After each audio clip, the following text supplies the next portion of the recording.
Where is my favorite sign? Yeah, no, that's not it. Damn, I threw it away. That school sign that I saw, schoolroom sign that I saw in the New York Times. The world is better because you are in it. I don't know what grade it was. I assume something like 5th grade. What a stupid message. Plus, it's not true.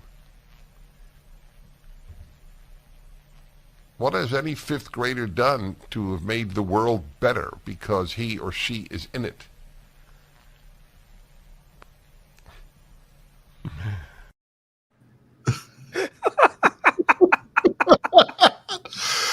Oh man. That's just awesome. It's just such a that is just such a successfully formed human being. I think that's the only way to put that. Indeed. It's just so lovely that he's lashing out against 5th graders. You know, a very small percentage of 5th graders have started a business and employed people. You know, to be fair, there are a few maybe that have lemonade stands who are job creators. You know, but so maybe under Prager's worldview, they might have some value because they contributed to the capitalist economy. But human beings don't have any inherent worth or value to them outside of your contribution to the economy, right? That's, I think, what we can all agree on that. Apparently not. I'm just imagining him trying to explain to the parents of a 5th grader that their child's existence or non-existence basically was irrelevant to how good the world was. That, you know, they had no particular value. So, you know, it's like, look, I mean, we can have this kid, we can not have this kid, whatever. Does it matter? And this is the pro-life guy, right? You should have your children, even though they'll have no particular value until perhaps they grow up and then they become a job creator. Or, you know, I don't know, maybe they could be a drone pilot or something and contribute value to the world in Dennis Prager's worldview. Andy, if you experienced any beauty or majesty in watching your children grow up as they went through the early development stages, you were mistaken in finding any value in that, unless they were contributing to the economy. But I think that's the message. You're the only parent here, so I defer to you. But my children, according to Dennis Prager, are completely useless, despite the fact that they've brought me much joy, especially in their younger years. Facebook reminded me today's the anniversary when my youngest said that beef comes from deer and sometimes cows. That's very heartwarming, but unfortunately, we are not allowed to give a shit. I'm sorry, according to Dennis Prager. Yeah, I mean, you're just making Dennis's point. I mean, you know, dumb fucking kid doesn't even know where beef comes from. Like, come on, what good are they? Yeah. All right. Well, we are going to do some more Prager. The main event tonight is going to be Matt McManus, who is going to be talking about, do we have the graphic? His brand new book, The Emergence of Post-modernity Through Liberalism, Capitalism, and Secularism, The Center Cannot Hold, found, I'm sure, at airport bookstores everywhere. Or, you know, maybe not, but if college bookstores? You can get it for $3,000 at the airport bookstore. Yeah. Matt is a really good writer and a really insightful writer, and I'm sure this new one's going to be really good. But yes, if you want to read it, I mean, do check Palgrave Macmillan's website. Sometimes they have sales and stuff, and it actually does become more affordable. Otherwise, as I'm sure he will tell you when he comes on, your best move is to like get your library to order it. You know, unfortunately, the more academic kind of publishing, that is often the best move. But that's going to be super interesting. We're going to have a lot to say. But Matt teaches at the University of Michigan, which is okay, right? I mean, it's not. I mean, putting aside my own views about mid-Michigan college rivalries and all of that, right? You know, objectively, that's an okay university. But it's not the most important, university in the United States. I think we all know that.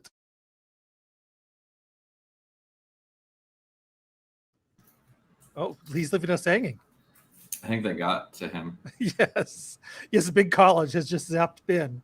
So we'll never know what the most important university is. Sorry, Ben, you were frozen for a sec. Prager University is the most important university. And it has been far too long since we've done an episode where we sampled the course offerings at Prager University. So before Matt comes on, we are going to correct that. And I think the place to start is with their thoughts about capitalism, socialism, and freedom. Why is socialism so popular? Less than 10 years ago, you couldn't refer to socialism in a positive way and hope to have a career in American politics. Socialism was referred to as the S word. Now it is affirmed either explicitly or implicitly by just about everyone on the left. And amazingly, given socialism's record of failure, the socialists seem to be gaining ground. Why? What makes socialism so attractive to so many? Socialism, according to its proponents, is more democratic and therefore more moral than capitalism. Leftist filmmaker Michael Moore explains it for us. Democratic socialism means everyone has a seat at the table and everybody gets a slice of the pie. The famed socialist writer Irving Howe wrote something similar in his 1982 autobiography. We believe that the democracy in our political life should also be extended deeply into economic life. The basic idea here is that socialism is vindicated through its roots in popular consent. If a majority of people working through their elected representatives declares something to be a public entitlement, say free college or free health care, then they are justified in extracting resources from those who create wealth to pay for it. As Nathan Robinson argues in his book, Why You Should Be a Socialist, the moral imperative is to place the economy under the control of the people. Sounds good, at least superficially, until you dig a bit below the surface. First, what direct control do the people really have over any government institution? What control do the British people have over the National Health Service? What control do Americans have over the Department of Motor Vehicles or the U.S. Post Office? The answer, of course, is none.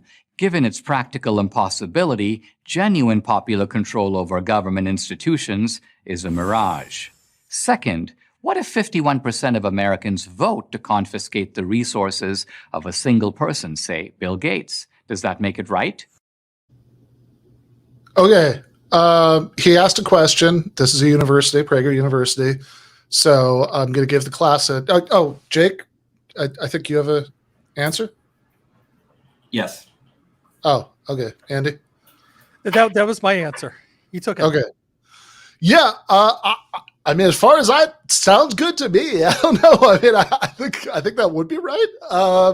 I'm actually not sure why, Bill Gates, is entitled to more income than people who spend all day, every day doing hard manual labor would get over the course of many, many lifetimes.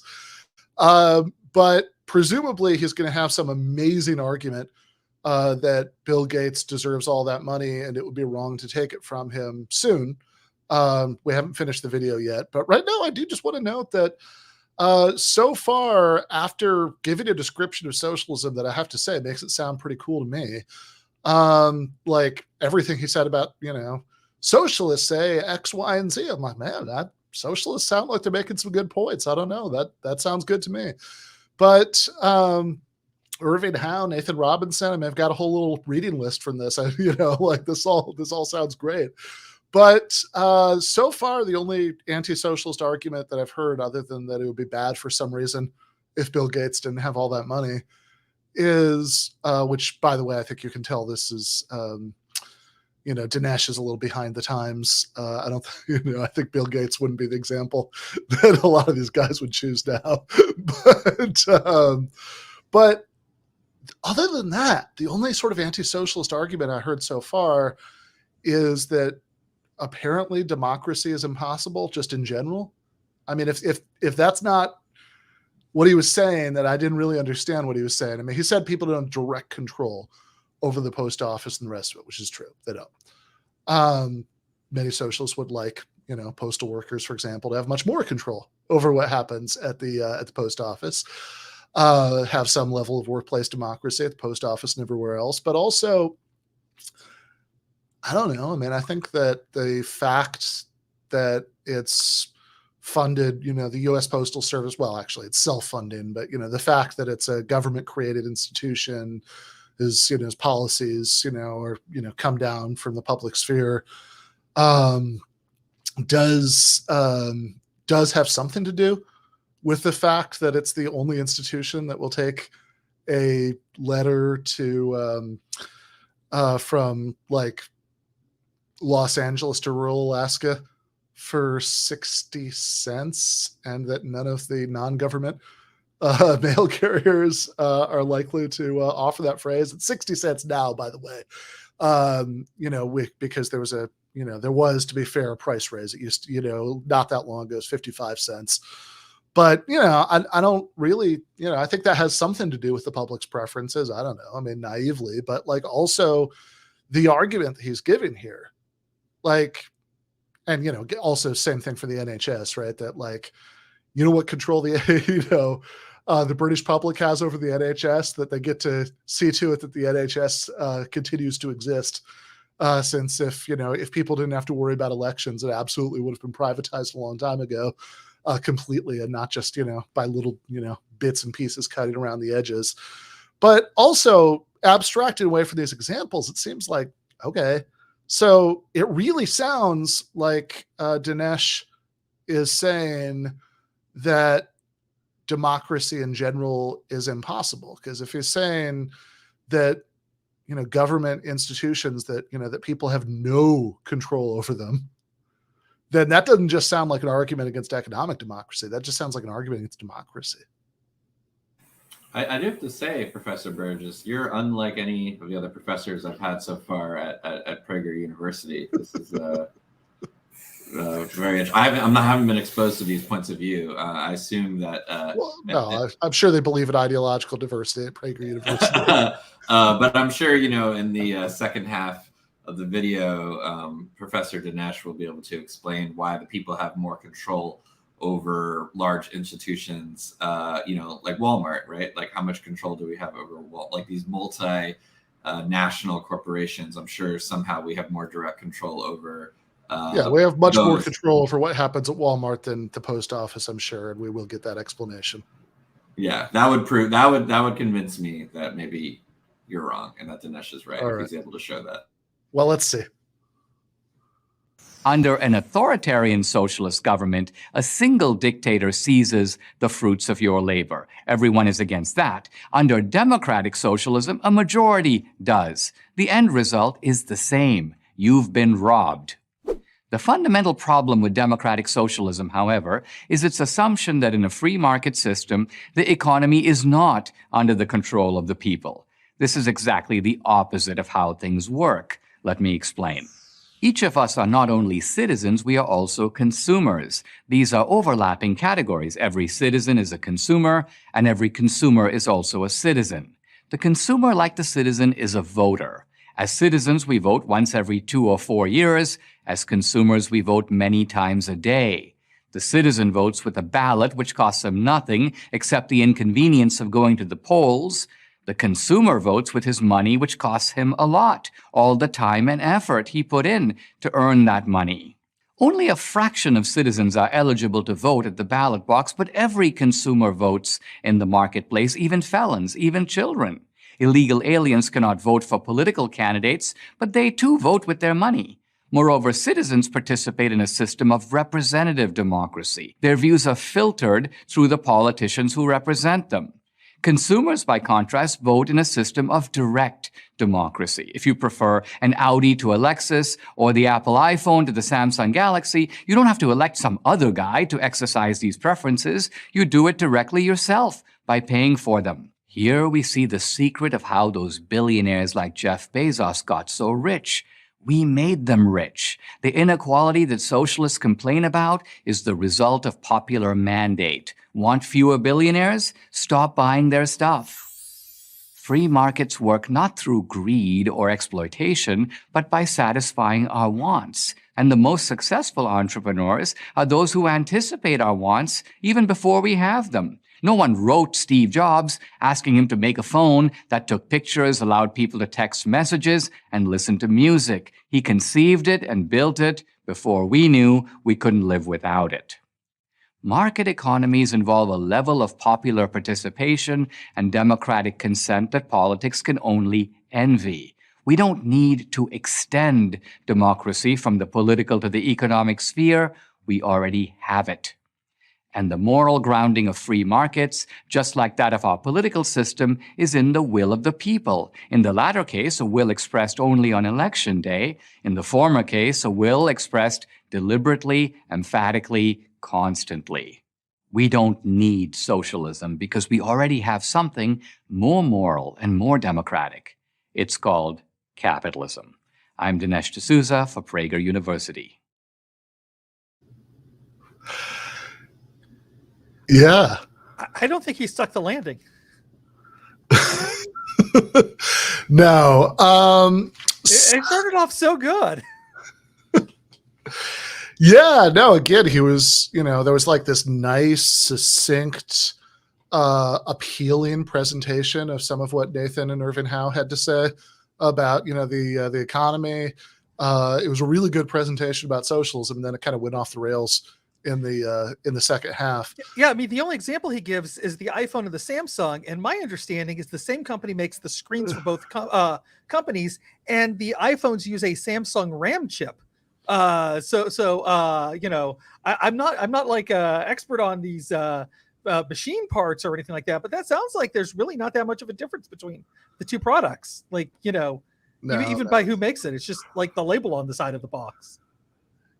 Yeah, I mean, I don't know. I'm reminded of the Nick Hornby book, High Fidelity. There's a line where the guy who John Cusack plays in the movie, his girlfriend tells him at one point he's obsessed about the difference between bands, and she's like, "Yes, the difference between McDonald's and Burger King. I mean, there must be one, but who cares?" And then the line in the book is, "This probably wasn't the right time to tell her that I had complicated, informed views on that." But yeah, so. Okay, first of all, notice that the argument that he gave against taking away Jeff Bezos, Bill Gates' wealth was the first example in order to give everybody health care and education and various other frivolous things that socialists who with our unserious love of fifth graders think that everybody should have. His only argument against that was that it was stealing, right? He says, well, because under a socialist dictatorship, the dictator takes it away. Under a socialist democracy, everybody votes to take it away, but it's still stealing. But I mean, stealing in what sense, right? Liz, this is always the problem. I mean, this is the Matt Brunig point about who, by the way, is going to be on the show in a few weeks. But Matt Brunig point about the non-aggression principle that, okay, you clearly don't mean legally, right? If you're saying, stealing is taking away something that people have a right to, you're clearly not talking about a legal right, because, if your property is being taxed away or nationalized away, then you do not have a legal right to it. There are laws that presumably have been passed, meaning you don't have a legal right to it. So you have to be talking about a moral right to it. But if you're talking about a moral right, you're saying it's stealing because you have a moral right to it. Well, I mean, at that point, you're just kind of saying it's wrong because it's wrong, right? It's you're arguing in a circle. You haven't told me why it's wrong. Yeah, you're right. If we assume that Bill Gates has a moral right to all those billions of dollars and all the resources those represent, all the influence on society that represents, that he has a moral right to have that, then sure, it would be wrong to take it away. But that's the thing we're arguing about, is whether he has a moral right to it. And you haven't given me a reason yet. You haven't given me your theory of who has a right to what. And, I mean, there are like theories that libertarians give of this, that that you have a right to it if you can trace your claim on it back to some morally, upright, original Convenient. original act of acquisition. Although, notably the economic history of the real world doesn't feature a lot of those. And, if we had like Rob Larson on, who's been a guest many times before, he wrote a book called Bit Tyrants about Silicon Valley. He could tell you all about Bill Gates's business practices in that example, and never mind just the sort of general roots of the current distribution of wealth and, various horrible things that happened earlier in our collective history. But also B, why should I believe that theory, right? I mean, why should I think that all that matters is what you can trace it back to? It doesn't matter, whether like people like diabetics will be dying who can't whose GoFundMe's don't raise enough money for their insulin because, it's because Bill Gates is going to have that money instead. I mean, like that's not obvious at the very least. And then in the second half that, that like, it's not obvious that you shouldn't, that all of that stuff about the diabetics and all that doesn't factor into who has a moral right to what, that the only thing that matters is that you can trace it back to, through transactions that honor the rules of the free market to just active original acquisition. I mean, that's a hugely controversial assumption. And, I've got to say if I'm doing like a classroom observation here for Dinesh's tenure file, I don't think he's made his case. But then he's transitions from that into all of this stuff about how no, we actually are voting. We're voting with our dollars, right? This is the Milton Friedman argument. And one, as was pointed out in the chat, if we're all voting with our dollars, some of us have a hell of a lot more votes than others of us do, which is pretty relevant if we're evaluating, as Dinesh says at the end, which one of these things is more moral and more democratic. But two, notice which kinds of things we get to vote on with our dollars and which kinds of things we don't. Right? Like, okay, Andy doesn't care about the difference between the Samsung Galaxy and the iPhone, but I guess if you do care, right, you can vote about, how many are going to be produced by contributed to consumer demand. You can, and certainly like which consumer goods are produced is one important question. And in market economies, which by the way, don't have to be capitalist. The markets existed before capitalism. You could have markets in other kinds of systems, but in market economies, consumer spending does, it's wildly inegalitarian form of voting. But if you want to say that that's voting, like, I guess, right. But notice all the stuff that we don't get to vote on, right? Like his example was about Steve Jobs, right? It's like, oh, you voted to make Steve Jobs rich. Well, actually, I don't think I did, right? Like, I don't remember voting on that. Like, I mean, obviously, Mr. Jobs is no longer with us, but like any of the examples since, right? I mean, I don't, I didn't vote on that. I don't think you voted on that.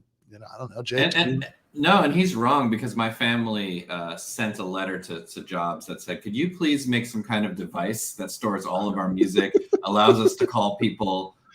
So there was that letter, does exist. No, but yeah, I mean, it's also like all of this stuff is just predicated on the fact that it existed before, right? So that must make it right. Like naturalizing and like mystifying how we got to this point where, like, imagine, being a 5-year-old born into the society, like you don't get to choose the fact that, like you said, you basically have to decide your biggest decision is like what Apple or iPhone or what clothes you buy. Like you don't have any ability within the scope of your life to change what kind of society you live in, just based on like what, you could tell your mom like what games you want, you know what I mean? But you have no say over what actual kind of society or even like what types of goods are even being sold, really. No. And again, I mean, like the kinds of goods that are being sold is one thing, right? That you can that like if the voting with your dollars analogy makes any sense at all, it makes sense for that. Right? But and sure, indirectly by doing so, you're either enriching the Steve Jobs or his competitor or whatever, right? But you don't get to. But one, you don't actually know anything about how income is distributed within Apple when you buy it, right? It's not like there's a little sticker on the iPhone telling you what the average wages are at that the factory in the Foxconn factory where the phones are produced, so you can decide how you feel about that. And even if you did, right, in practice, when you're just trying to get a phone, you have a limited amount of money, blah blah blah. That's just not going to be at the top of your priority list, right? Because that's realistically, that's just not a way that's like that the democratic will of the voters is going to happen, right? So, like ballot initiatives for $15 minimum wage tend to pass, but people who, somehow or another, right? It's not that people were only buying from companies that paid $15 an hour because A, they don't know, and B, you've got enough other things that, are going to be more on the top of your mind when you're making consumer decisions. But also, I think we do actually have some real world empirical evidence about how actual voting plays out with regards to stuff like how rich Steve Jobs would be. Because, if, you can look at Mondragon in Spain, the world's largest worker-owned company. Essentially, it's a federation of worker co-ops, which is an example I'm picking not because it's like perfect and they don't make weird compromises with the capitalist surroundings and all that stuff, but just because it's like relevant evidence that that the gap between the lowest paid line worker at Mondragon and the best compensated executive, who's by the way hired through a democratic process, is like I think it caps out at like 10-1 or 15-1. By contrast, in Spain as a whole, right, the CEO to worker pay gap is like 160 to 1, I think, which is only, of course, about half of what it is in this country. Because it turns out that if you're if people, a larger category of stakeholders actually get to vote on what the pay scales are, doesn't mean it's going to be 100% flat, right? Some people might still get paid more than others if everybody gets to vote on pay scales, because you can convince people, like some people, we need to be able to offer them more money so they'll want to take this job for all sorts of reasons, either because it's really skilled, and so it's just not going to be worth it to people to acquire those skills if they're not going to be paid much, or their competitors will be able to pay them more, or this involves a lot of stress and responsibility for some of those upper tier managerial posts, or conversely it's really dirty and dangerous, nobody wants to do it. All of those things could drive up wages for some jobs relative to others within a cooperative firm, but you're not really going to be able to convince people, hey guys, it's really important that you vote for me to have 500 times more than any of you have, because I've always wanted my own spaceship, and I don't think I'm going to be able to afford the spaceship payments if I'm not making 500 times more than the rest of you. Yeah, I mean, I would just be really curious to hear from someone who's really convinced by the argument that they feel like they have a meaningful say in what happens in society by what you fucking buy, unless you're rich enough to actually do so.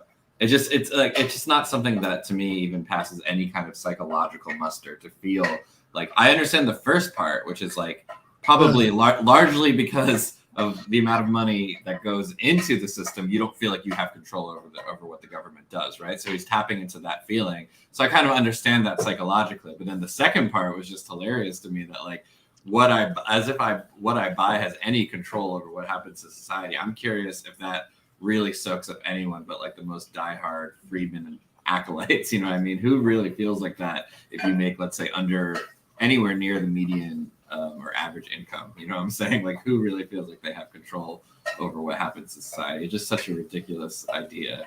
I mean, you can have a certain amount of influence.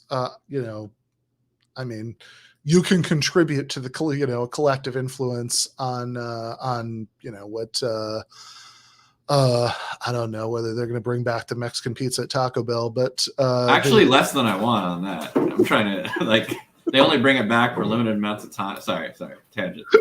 Yeah, fair enough. They're always out. They're always out. Even there, right? The system is failing, but like not really on what the environmental practices are of the company that owns Taco Bell. Certainly none on how much they pay the workers who are frantically trying to deal with like stone people coming in for their fourth meal at 1 a.m. Never mind. Where's my Mexican pizza, bro? Yeah, exactly. They have to deal with Jake, like the whole thing, and then like never mind like the labor conditions for the companies they subcontract out to pick the lettuce and all that. So that's how we can all have a say in that is by actual voting, right? Not the fake voting with your dollars voting, but through actual voting, like with elections, or the actual voting that workers at a unionized workplace get to do when they get to vote on the contract that their representatives have negotiated with the employer. Those forms of actual voting influence those things. Voting with your dollars, not so much. You can do a certain amount with boycotts, although I'd argue that that's like one of the less effective tools that people have to try to change society. And also, in the Charles Wolford makes a really good point in the chat. I really want to know what the PragerU position is on these laws passed by Republican state legislatures to prohibit people with state contracts from engaging in economic boycotts of the state of Israel over the treatment of the Palestinians. Because maybe I'm wrong about this, but my feeling would be that Dennis Prager's position on that closely resembles his feelings about fifth graders. The last point I wanted to make about it was, according to his vision of society, the way that things work, illegal alien felons who are richer, let's say, than an American citizen actually have more votes than them and more direct control over the society that we live in. And that's a good thing, right? Like a Chapo has there's that. like a multi-millionaire illegal alien felon. The people that conservatives love the most have more say in society over than, like, let's say, like a working class white guy in a red state. You know what I'm saying? Because they have more votes. It's it's very true. And that's a good thing, according to him, right? They have more votes and tunnels out of prisons. Yeah, exactly. It's just a very strange description of how he thinks society works. Yeah, well, I do want to bring on Matt in a minute. He is waiting for us, but I do want to do I do want to watch the minimum wage one. So let's get that one started. The right minimum wage, $0.00. That was the headline of an editorial in one of America's most prestigious newspapers. Can you guess which one? The Wall Street Journal, perhaps. Right city, wrong paper. This editorial appeared in the New York Times in 1987. There's a virtual consensus among economists, the Times wrote, that the minimum wage is an idea whose time has passed. So economists in the liberal paper were on the same page, pun intended. Why? Because they understood that a minimum wage does not guarantee jobs. It guarantees only that those who get jobs will be paid at least that minimum. And that leads to two bad outcomes: unemployment and higher prices. I can best explain this by asking a simple question. What is a wage? A wage is the price of labor. Now, what happens if the price of labor rises not because workers have become more productive, not because a business must pay higher wages to hold on to valuable employees, but only because the government requires it? When the minimum wage rises, employers will adjust. They will use less labor. They'll fire current employees or cut back on their hours. They will also raise prices for their goods or services. These are undesirable consequences. But let's also consider another bad effect. Businesses will hire fewer workers, especially those with little or no job experience. Suppose you're young and haven't worked many jobs before. Maybe you've never had a job and are trying to land your first one. The work you can offer an employer may be worth only, say, $7 an hour. You agree, Yes. he agrees, Yes. and you have your first job. But what if the minimum wage set by the government is higher than $7? What if it's $10 or more? Well, you won't get the job. You may be willing to work for $7 an hour, but under minimum wage laws, it would be illegal for you to do so. This very point was made by Paul Samuelson, one of the leading economists of the 20th century and a prominent liberal. I paraphrase from his classic textbook, Economics. What good does it do a black youth to know that an employer must pay him a minimum wage if the fact that he must be paid that wage keeps him from getting a job?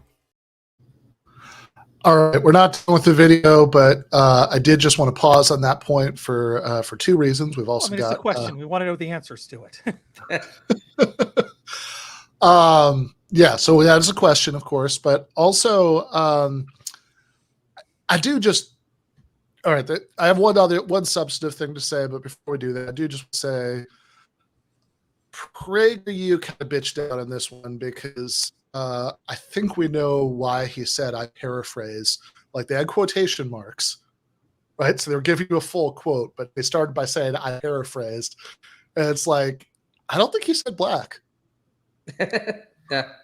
I mean, it's also worth noting that they had to go all the way back to 1987 to find a single op-ed in a centrist paper that kind of sort of endorsed their view. I mean, that's a good long fucking time ago. I mean, The Simpsons wasn't even on there, for God's sake. It's true. That was Yeah. just barely before the first shorts of the Tracy Ullman show. I mean, that's the how anthropologists dictate time in the modern era is before Simpsons and after Simpsons. I mean, is that not the way that you think about the world? I mean, that's the fucking typology I break things down with. Yeah, the Crusades and the building of the Great Pyramid at Giza and the French Revolution were all in the pre-Simpsons era. Yeah, exactly. Right. I mean, I will say I did miss watching these fucking PragerU videos, though, because those cartoons that they include in them are pretty bonkers, but they're a lot of fun. Like, say whatever you will about them, but if you smoked a joint and you were watching that, you probably think, like, this is some good shit. Yeah, well, especially the one with the ghost of Stalin. Oh, yeah. I mean, actually, that I mean, one might make you think that you got to cut down. Like it's too much. This is unpleasant, but definitely, yeah. From like an aesthetic perspective, this is like a minor contribution to like the PragerU canon. Like the major works are obviously all the PragerU for Kids stuff. Some of the stuff about defending the British Empire, that's all like major contributions as well, right? But people have an off day, and this one just happens to be a bit more boring. But you can't hold them like that against them. yeah, fair enough. I also just the more substantive thing I want to say before we go on is that you have that argument that he was giving. So before he sort of pivoted to unemployment, or like unemployment is kind of the argument the whole time, but like the initial way of framing the argument was, well, look, if you agree, right, the employer offers you the job with these conditions and you agree, the employer says yes, you say yes, government says no. Like just portraying that as being terrible in itself, it's maybe worth pointing out. This would apply to a lot of other stuff besides minimum wage laws. Yeah, and I want to point out, I mean, there's a lot that's been written about this, and it's absolutely true that in 1987, during the heyday of the neoliberal Reagan era, it was a consensus among academic economists that raising minimum wages would deplete access to jobs for low-income and low-skilled workers. But all this was based upon certain presumptions about what was going to happen, not backed by any kind of firm empirical research. Since then, and it's been about 30, 40 years, there's been a huge amount of studies that have done of actual cases where people either don't raise the minimum wage or they do raise the minimum wage, and almost uniformly the economics profession, things have shifted quite a lot, right? Where people now will say that there are some areas where there can be a temporary depreciation in the number of people that are hired because of minimum wage increases. But that's temporary, right? The usual expectation is that we'll actually create jobs in the long run because it will obviously boost consumer spending. And in fact, in 2019, there were a bunch of economists who analyzed, I think it was like 138 different examples of minimum wage increases in the U.S., and they found that none of them were associated with significant job losses, and in fact, in many cases, there were actually job increases. Right, so that's good empirical research in the real world, as opposed to these kind of abstract, woolly economic modeling. And it's telling again that he had to go all the way back to 1987 to find one person who would reinforce his worldview, right? Because that really kind of dates his understanding of the profession as a whole. Also, the hell world he describes about like people not having jobs and like the not having enough requirements and all that stuff. That sounds exactly like what's going on right now. I mean, has Homeboy tried to get a minimum wage job these days? Yeah. So I mean, there have been a ton of studies on this, and I should say, to be fair, not all of them point in the same direction. There's the different a priori models are going to get different results. I mean, what Matt's described it as kind of a Keynesian demand side assumption about how that's going to work, and there are obviously the sort of more neoclassical like Econ 101 textbook assumption would be different. But there are lots of studies. Some of them show unemployment effects. Some of them don't. Some of them maybe show the positive employment effects. Generally speaking, meta studies where you crunch together the numbers from a bunch of different studies don't really show any significant increase in unemployment over time. There's anybody who wants to take a good hour on this. There's a useful, it is several years old at this point, but there's a useful rundown of a lot of this research for the Center for Economic Policy Research called Why Does the Minimum Wage Have No Discernible Effect on Unemployment? And if nothing else, it gives you a crash course in the last few decades of this research. It's one of the most heavily studied, to the extent that economists actually go out there and act like a social science and study things empirically. This is one of the most studied things in the field. But if there were a conservative or libertarian here, I know what they would say. I know that they would, or at least one who'd done their homework, right? What they would say is no. But you're talking about, Kruger and whatever, but this had X, Y, and Z methodological flaws. So I don't think they were looking at quite the right thing. And, they'd people who are obsessives about this, will be able to tell stories like this about all sorts of studies they don't like, even though it's very hard to get a meta study that says that there are clear, big unemployment increases. That's not just blatantly I'm going to cherry pick a few that I like, and crunch together the numbers for those. But I always think okay, one, even if there were some increased unemployment, then how much are we talking about? Right. Because I'd also know people who support a higher minimum wage typically support, enhanced social safety nets to make losing your job not as bad. And also, especially right now, I mean, we are a third of Pakistan was very recently underwater because we're facing this global climate catastrophe. I think if we actually got serious about a green energy transition, I think we would actually probably need more people to do that than there are unemployed people right now. And I could certainly think of other things that a public sector jobs program could do to pick up that slack, right? So at that point, I think that really usefully is okay, do you actually care? Is your priority actually those, whatever, the young Negro youth or whatever that they didn't, they weren't willing to read the actual quote. Do you actually care about them? Or do you care about, or do you really care about the business owners, right? Who you think are going to, certainly have lower profits, and for smaller ones, maybe go under because of this, and it's then we can have an honest debate about that, right? If it's not, because if you'd be opposed to the combination of a higher minimum wage and also massive public jobs programs, then that's not it, right? Then that's then it can't be the unemployment that's really driving you. Never mind the idea that, even without the public jobs programs, that if anybody loses their jobs, they do sort of address this later in the video, that if anybody loses their jobs, that therefore, it's like a net loss for the working poor is crazy reasoning anyway. But also, really, combine the minimum wage increase with massive public jobs programs.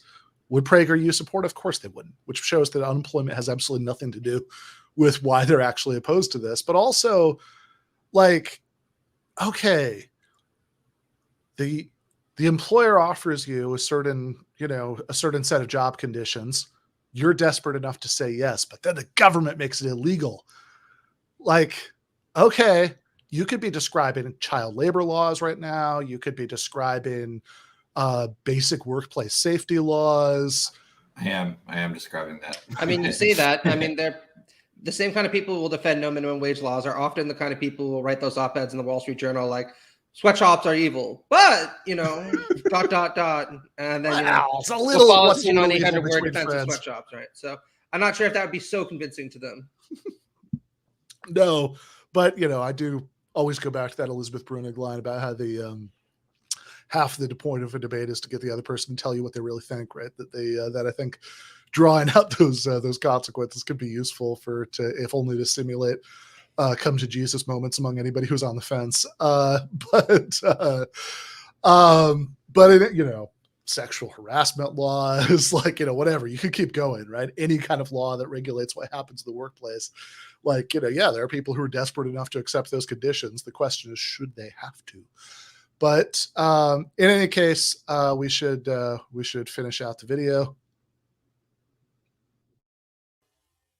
And that young person loses more than a paycheck. He also loses valuable work experience, learning to accept responsibility, dealing with a boss, getting along with coworkers, all the things that demonstrate to an employer that he made the right choice in hiring, and all the things that will help that young person get a better paying job down the road. Yes! A recent study found that in some cities, the unemployment rate for teens without a high school diploma approached 50%. Pricing these teens out of the labor market does them no favors. It's not doing the rest of society any favors either. Teenagers who can't find jobs often find trouble. Advocates of a higher minimum wage argue that while some young people might be priced out of the job market, this is outweighed by the fact that those who have minimum wage jobs will get a wage increase. But that doesn't mean they'd be better off. It's true that the government can force business owners to pay its minimum wage workers more per hour, but it can't force these business owners to pay them more per week. According to the Los Angeles Times, after Connecticut raised its minimum wage to $10.10 an hour, a 20-year-old woman who worked at a donut shop in Hartford was soon disappointed when her hours were cut from 35 per week to 27. Employers will look for other ways to cut costs. The Economic Policy Institute, a union-funded organization that pushes for higher minimum wages, admits this.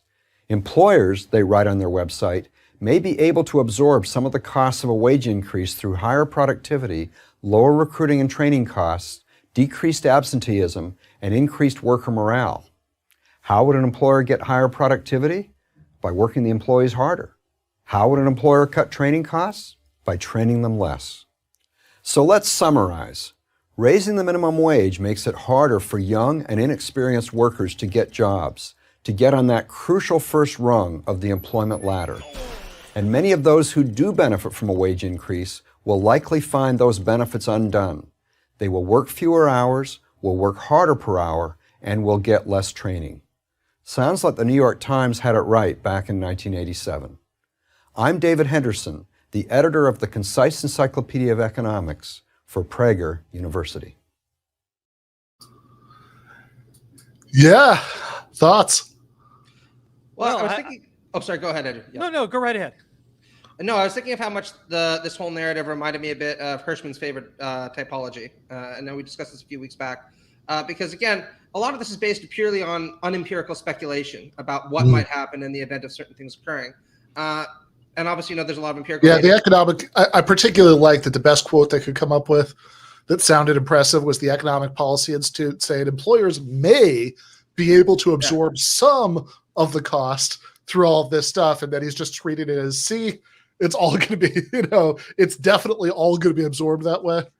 No, absolutely, right? But I think where this gets its power for the political right, at the very least, is in the fact that it has a nice little rhetorical quality to it, right? The first one about, well, this is going to hurt the people it's intended to actually benefit, is very much in line with this kind of perversity thesis that he puts in, that he talks about at great length in the book, right? That ultimately the left, even though it has good intentions, is going to end up damaging the people that it claims to care so much about, right?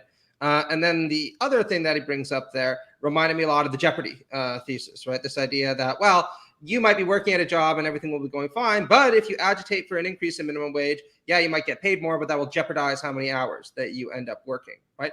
And now none of this is based upon anything that's real or tangible, but it gains a lot of power from the fact that these are nice sounding stories, or at least they're scary sounding stories, right? It's like, oh God, yeah, sometimes these inversions can occur. Sometimes pride does come up before the fall, and busybody government officials can actually make things worse when they're trying to make things better, right? And I think what we really need to do on the left is insist that conservatives stop relying on these kind of fairy tale rhetorics and actually show us hard data that demonstrates why it is that these fairy tales have some substance to them. Otherwise, they should stick to making cartoons, because I will say I do enjoy that picture of like these kids are going to get in trouble with the thing on top, right? Yeah. It reminded me of those like anti-drug advertisements from the fucking 1990s. Where like, this is your brain on drugs. Kids who don't find jobs often find trouble. I like when they drop the just like cool libertarian veneer to go into that, like, 9 o'clock news, like, scare tactics, where they're just very brief. They're like trouble. Anyway, back to this, super dry, objective explanation of what will happen. Which is also interesting though, because like in passing, like obviously abstract away the goofy, like reefer madness ass, like, trouble, right? Like abstract away that framing, right? Baby eating. And there is actually something that it's weird that PragerU just admitted there, which is, so now you're saying that like crime is like fueled by economic desperation. That's interesting. Oh yeah. Right? Like, do you still think the best solution is to just lock more people up, or can we have a conversation about that? Right? I mean, like, it's not crime, Ben. It's malarkey, right? Malarkey is more ambiguous and more devious than crime. Yeah. Like, anyway, but putting that aside, this whole thing about how the best, what do they say, that the government can make employer pay you more per hour, but they can't make you pay more. They pay you more for a week. And it's like, okay, one, obviously to Matt's point about like data, the evidence for that was literally, this one thing happened to one person in Michigan once. I would like to see some better statistical backing for that point. But two, let's assume they're right that thanks to this damn minimum wage, I have lost my job, but I am getting paid the exact same income for working fewer hours a week. That doesn't sound bad to me. I mean, like, obviously I'd prefer to have the raise, but like, it's not obvious to me why I should be afraid of that. Yeah, but I mean, Ben, if she has too much free time, again, she'll get into trouble. Trouble. Yeah. We got to be concerned about that, right? I mean, if people aren't being disciplined and going to work, then who knows what kind of hooliganism they'll get up to. Yeah, I mean, the point about productivity is definitely right. In fact, if you read like the about chapters 10 through 15 of Capital Volume 1, Marx says the same thing, that you get productivity increases, when people workers can't be squeezed in other ways, because he's talking about the struggle to pass the 10 hours bill in England, and and he says that once there's this legal limit to the number of hours that they can force you, to stay at work to squeeze surplus value out of you that way, then there's this incentive to find ways to sort of increase the amount that can be squeezed out within the workday, which is sometimes bad for reasons hinted at in the video, right? That can mean like cracking the whip harder. Sometimes not necessarily bad, at least in a long-term sense, that like if that leads to like technological innovation, that's that actually, you know, in a better society in the future would be good to have. But also, like, yeah, okay. I mean, point taken that anything that like any kind of limit on their ability to squeeze every drop of, you know, blood and profit that they can from the workforce, employers will find creative ways to try to get around. That's certainly true. But I think the best point about this was made in the chat by Jempt, who says, so he's just arguing for unions, right? Like there is a reason why the original slogan was $15 and a union, right? That's like, yeah, you're right. Employers will indeed resort to all sorts of malarkey to avoid having to having to actually, you know, give you a better shake, which is why it's good. You know, it's a nice start to have to have the regulatory state doing what it is doing, but there's really no substitute for exercising some actual power at the workplace. So yes, thank you, PragerU. Yeah, I absolutely agree with that. I'd also like to point out that Nathan Robinson has a really good deconstruction of this exact point and this exact argument in his book, Responding to the Right, which is really good. People should read it. But one of the things that he points out is in videos like this, you see that all the anxiety and all the rhetoric about cuts and kind of desubstantiating workplace provisions and workplace regulations is directed downwards. You very rarely hear these people talk about, well, but my boss is going to have to take a serious pay cut in order to keep this working. And that's a terrible thing because they know perfectly well that A, that's probably not what's going to happen, right? Your boss isn't going to decide to take a pay cut because he has to pay more in minimum wage. He's going to decide to cut your job according to all these models. And B, the moral impetus is that, well, no, I shouldn't have to take a pay cut for these kinds of things, right? Because I earn my money and they're the people who are entitled to that. All the people at the bottom, if they wanted to work for $7 an hour, they were willing to work for $7 an hour, that's how much they should get, right? And any effort to try to pay them more is somehow disrupting the natural order of things, right?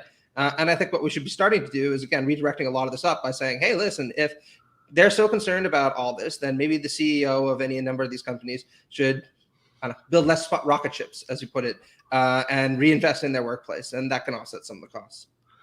Yeah, no, absolutely. Again, this is why I think the Mondragon model is an important one to look at because sure, stuff happens. There are external shocks that are going to happen, definitely, if you have any kind of market economy, but regardless, right? Just things happen in the world. But even to the extent that those are unavoidable, which, depends on what kind of shock we're talking about, right? But even to the extent they are, it's not, Jake was talking earlier about the, he was quoting, I think, Michael Brooks about the naturalizing or mythologizing, contingent social structures. So like, yeah, there's nothing that's like etched into the fabric of reality about what the procedures are for getting to decide how the effects of those shocks are distributed among relevant stakeholders, right? So like, yeah, if you have a traditional capitalist firm where and it's not unionized, so you don't even have like that little bit of worker power, the boss can do whatever the hell they want, and so sure, the effects of the shock are going to be distributed downward, that they're going to go, people are going to lose their jobs, lose their pay, etc. All that stuff's going to happen, but that's not inevitable. That's not like just baked into the edifice of reality, right? I mean, that's a political, that's a result of politics, right? That we organize our society that way. We could organize our society in a different way where everybody who was going to be affected voted on how the shocks are distributed. And I think those real world examples like Mondragon show that when that's the case, you have very different results, right? Like when something happens like, COVID-19 or whatever, that like, it's not just inevitable that like, of course, what happens at Walmart is the only thing that could happen, right? And it's like, no, you could, what happens at Mondragon could be the only thing that happened. Also, I did just want to say, Matt, I hesitate here because Matt reads like terrifyingly more than anybody I know. So it's possible that he's read that 1987 New York Times editorial that they were talking about. Okay. In that case, that was a very good guess because you said they had to go back to 1987 to find someone who sort of agrees with them.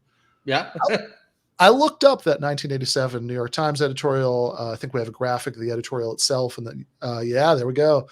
That's the one they're quoting, right? So it has the headline that they read off there, the right minimum wage, $0, 0 cents.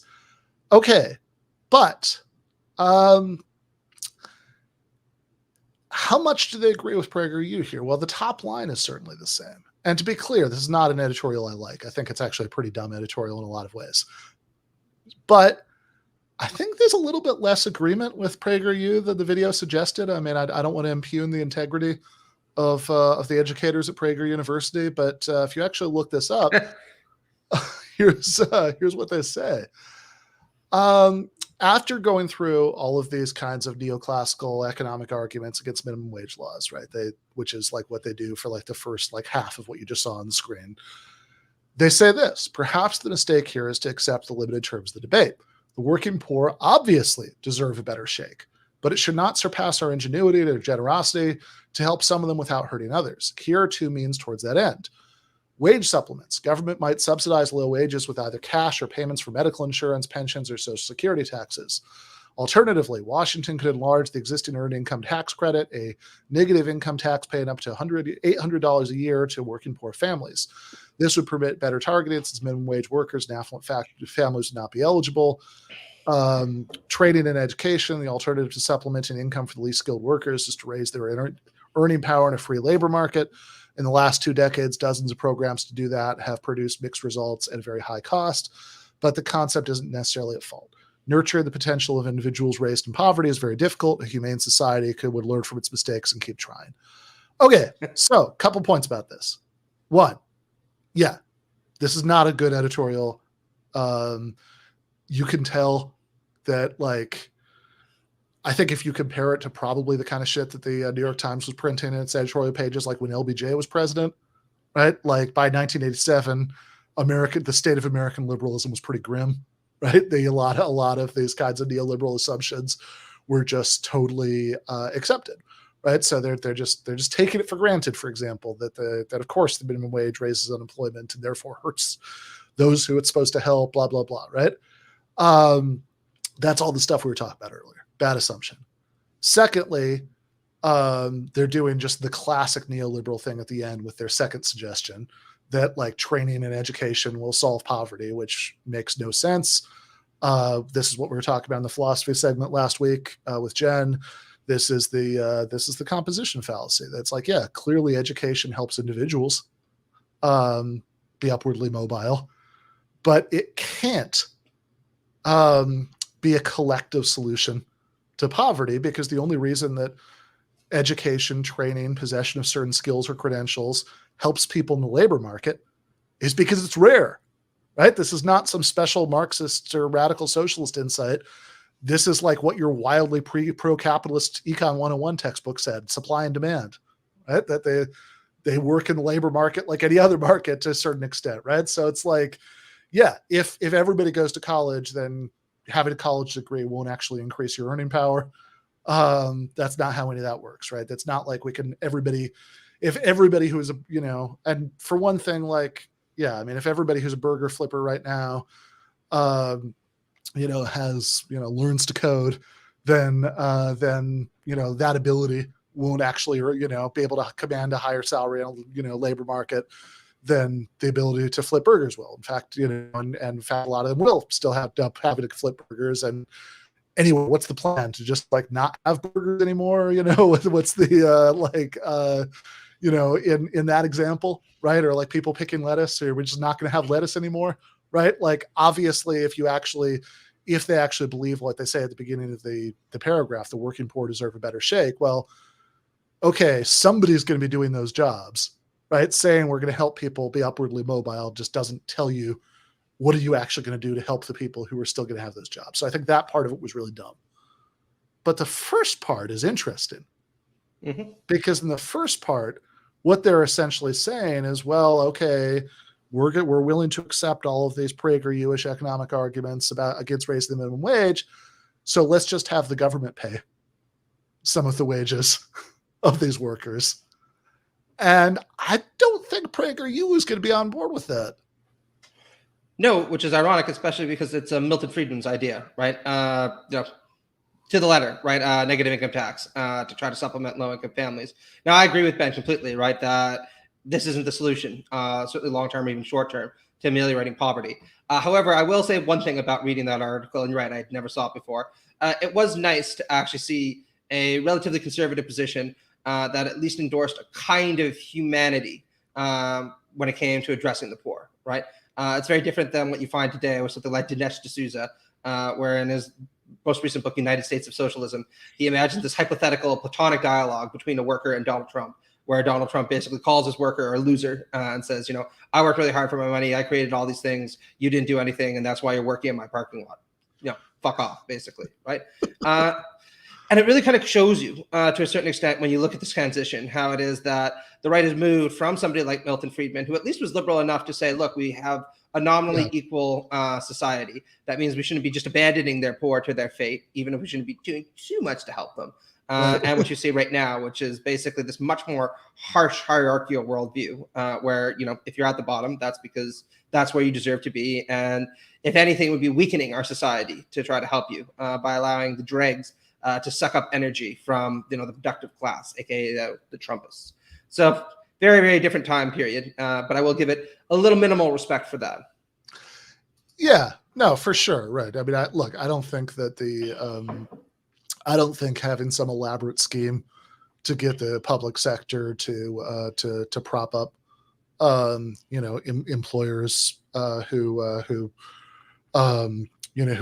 are only willing to pay poverty wages to make sure that they can keep that business model going and they don't have to reduce their profits or whatever. I mean, I don't think that's the best use of that money. I think we should have a dramatically higher minimum wage and then spend all that money on other programs. So, I mean, I certainly don't support what the New York Times is saying here. I'm just saying I have a really hard time imagining, Dennis Prager and his friends getting on board with no, totally. We should just be directly paying the working poor, to supplement their wages, every month. That doesn't sound very Pragery to me.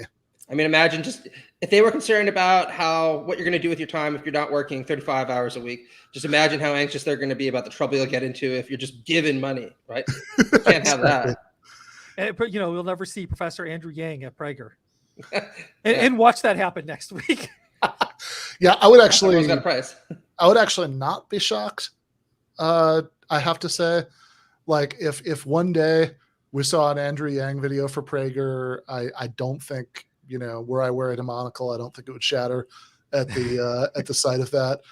I could see that happening in the near future, but it has not happened yet. So, give it time. Yeah. I will say this for Prager, they do. I mean, I was thinking about that video we watched a couple weeks ago where apparently, when Anna Kasparian did some videos saying street crime is really bad, the left should take it seriously as an issue. PragerU reached out, oh, you want to do something about that for us?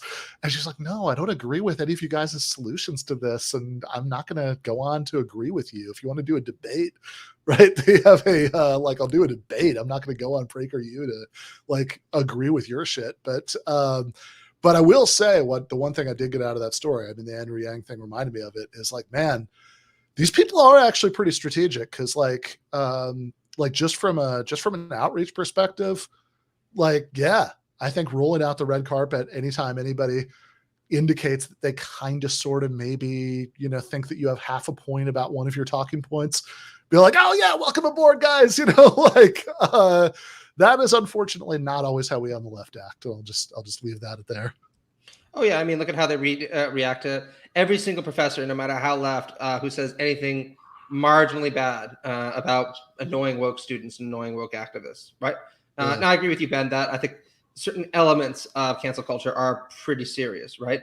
But it's amazing if you look at the internet, whenever somebody is just like, oh, my student said something about not wanting to read this today, how they'll just sit there and be like, hey, do you want to completely transform your entire political convictions, get a big fat paycheck from us, and then come on PragerU? It's almost like the little devil, literally, like in the cartoons that just appears immediately the minute you sit there and you're like, these woke kids today. It's like, come on, don't you want that fucking fine whiskey? You can have a fucking shelf full of it. Just sell your soul and it'll be there. Yeah, like it's like if somebody gave $1 billion to Jacobin and they could just like go around like finding anytime, some conservative had like a moment of weakness where they're like, I don't know, maybe we should give people healthcare. They got an email, hey, would you like to come on Jacobin? It's like Clippy from Microsoft Word. It looks like you're trying to denounce woke college activism. Would you like to be on PragerU and just talk only about that and please nothing else? Yeah, exactly. That's amazing. Yeah. Okay. I do. This one's just 1 minute because it is a preview of coming attractions. We're going to. I will subject Jake and Andy to it in the post game.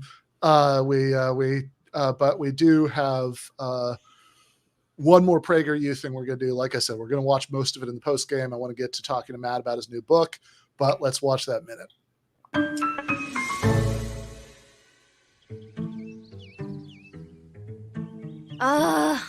This is so unfair. How am I'm gonna be the only, I can't believe what? I can't believe Mom and Dad. All my friends are going on a beach trip next month that costs $100, and Mom and Dad are making me pay my own way, even though I told them I only have $10 left in my purse. Nice. Maybe this will teach you some financial responsibility. Whatever, Leo. That's what Mom and Dad said. You think you're so smart. Remember, I'm your older sister. Don't you lecture me on financial responsibility. Well, I was just reading about the father of economics, and I think he can help you. Who is economics? Economics isn't a who, it's a what, and it has to do with things related to making and saving money.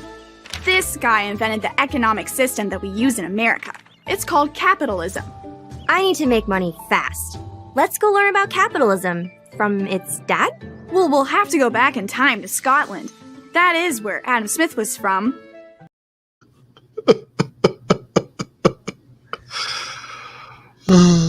I mean, thank you for that. I almost felt depleted by the fact that we didn't watch a cartoon. I'm like, why the fuck are you dragging me on to see like one of these crappy like lectures when you know what I really want and I need? So I'm very happy that we got to it. Yeah.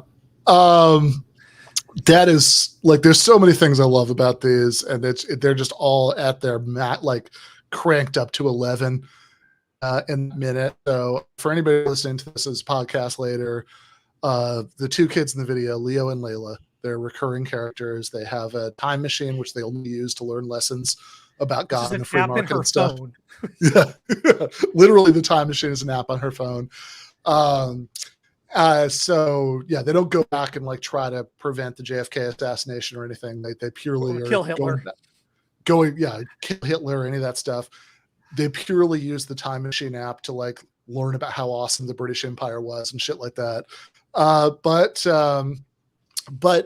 at the beginning of that, like what you're missing, if you're just listening to the audio of this, or if you've got right now, watch it live, but you've got like YouTube going, and on the counter while you're washing the dishes or something, you didn't see this, is Leo, the kid who's the younger brother, but he's reading the Financial Times, which has a headline about the invisible hand.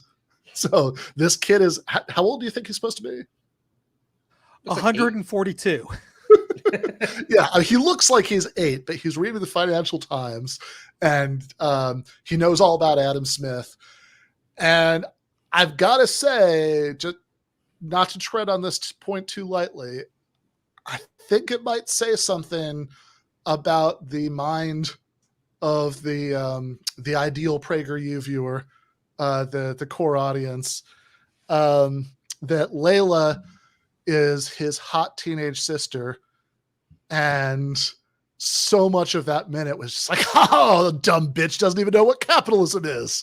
Like, I mean, it might as well have been that. Oh, capitalism, the name of a guy.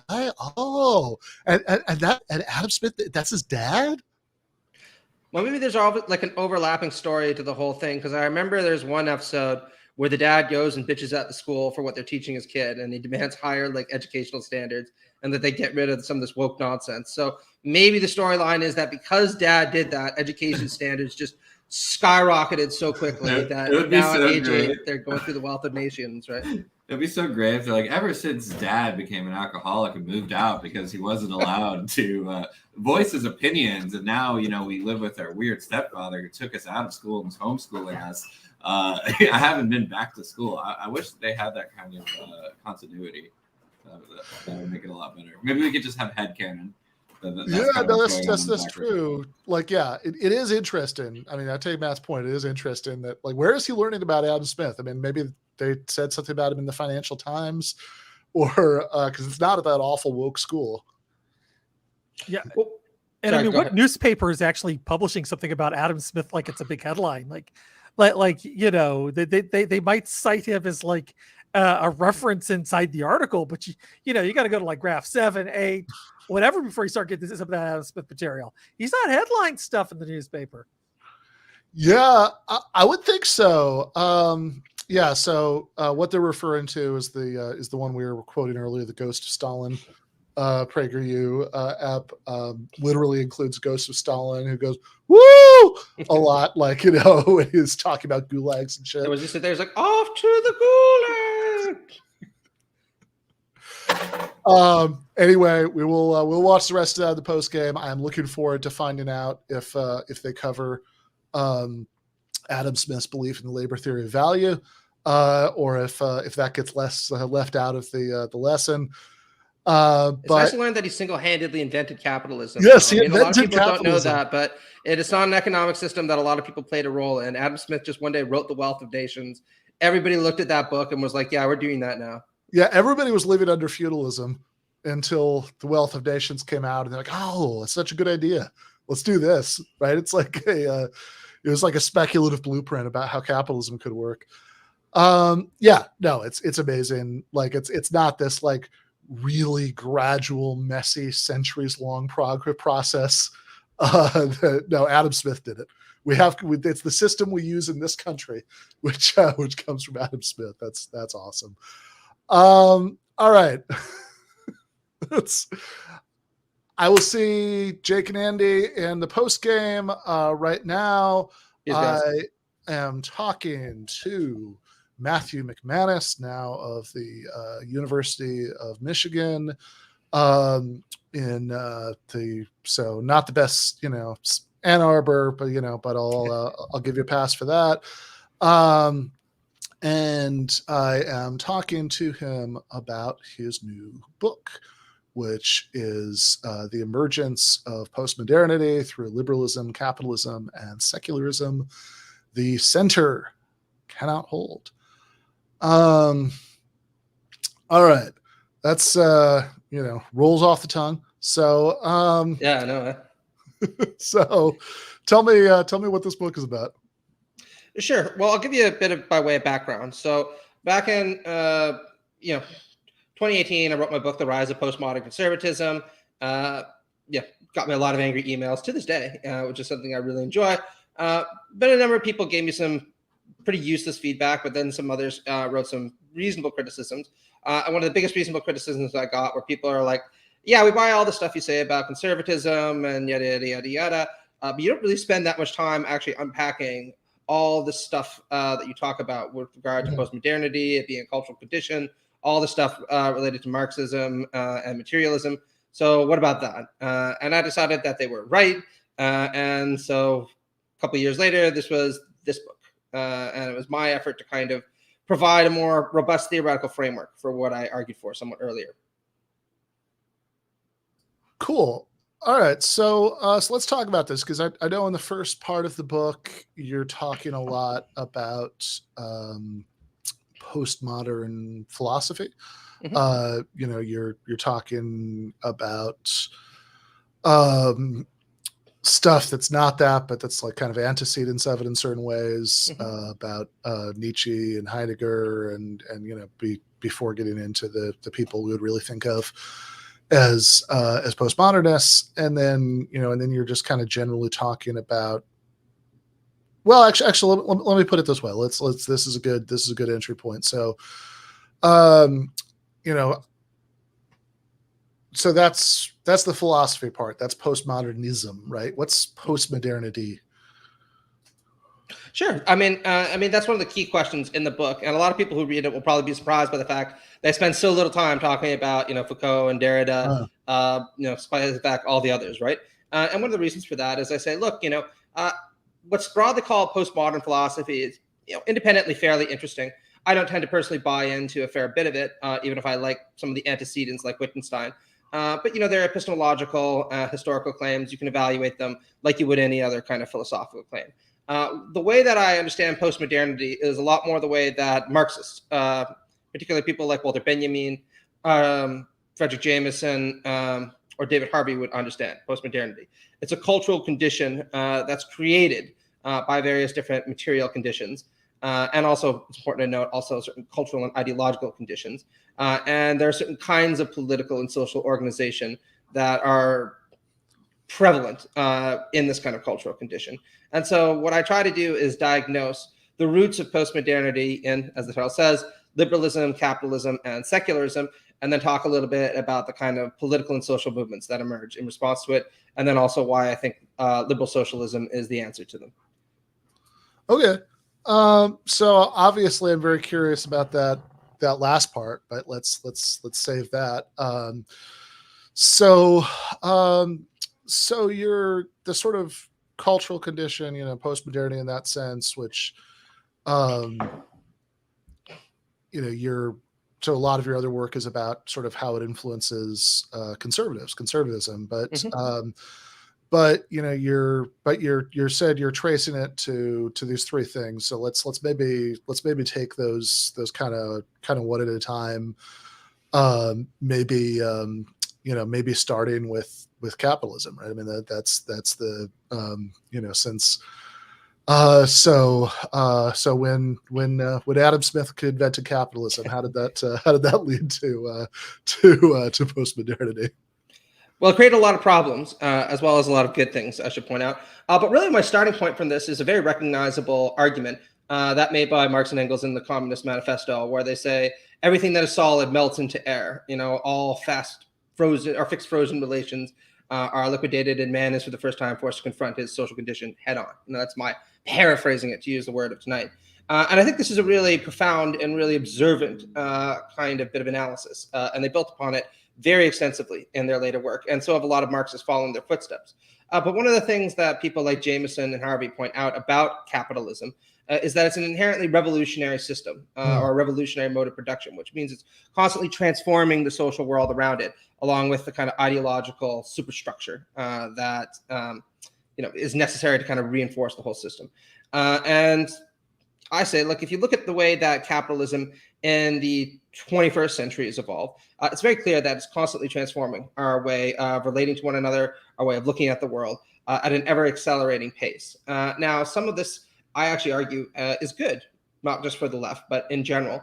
But a lot of it is bad and has extremely damaging impacts.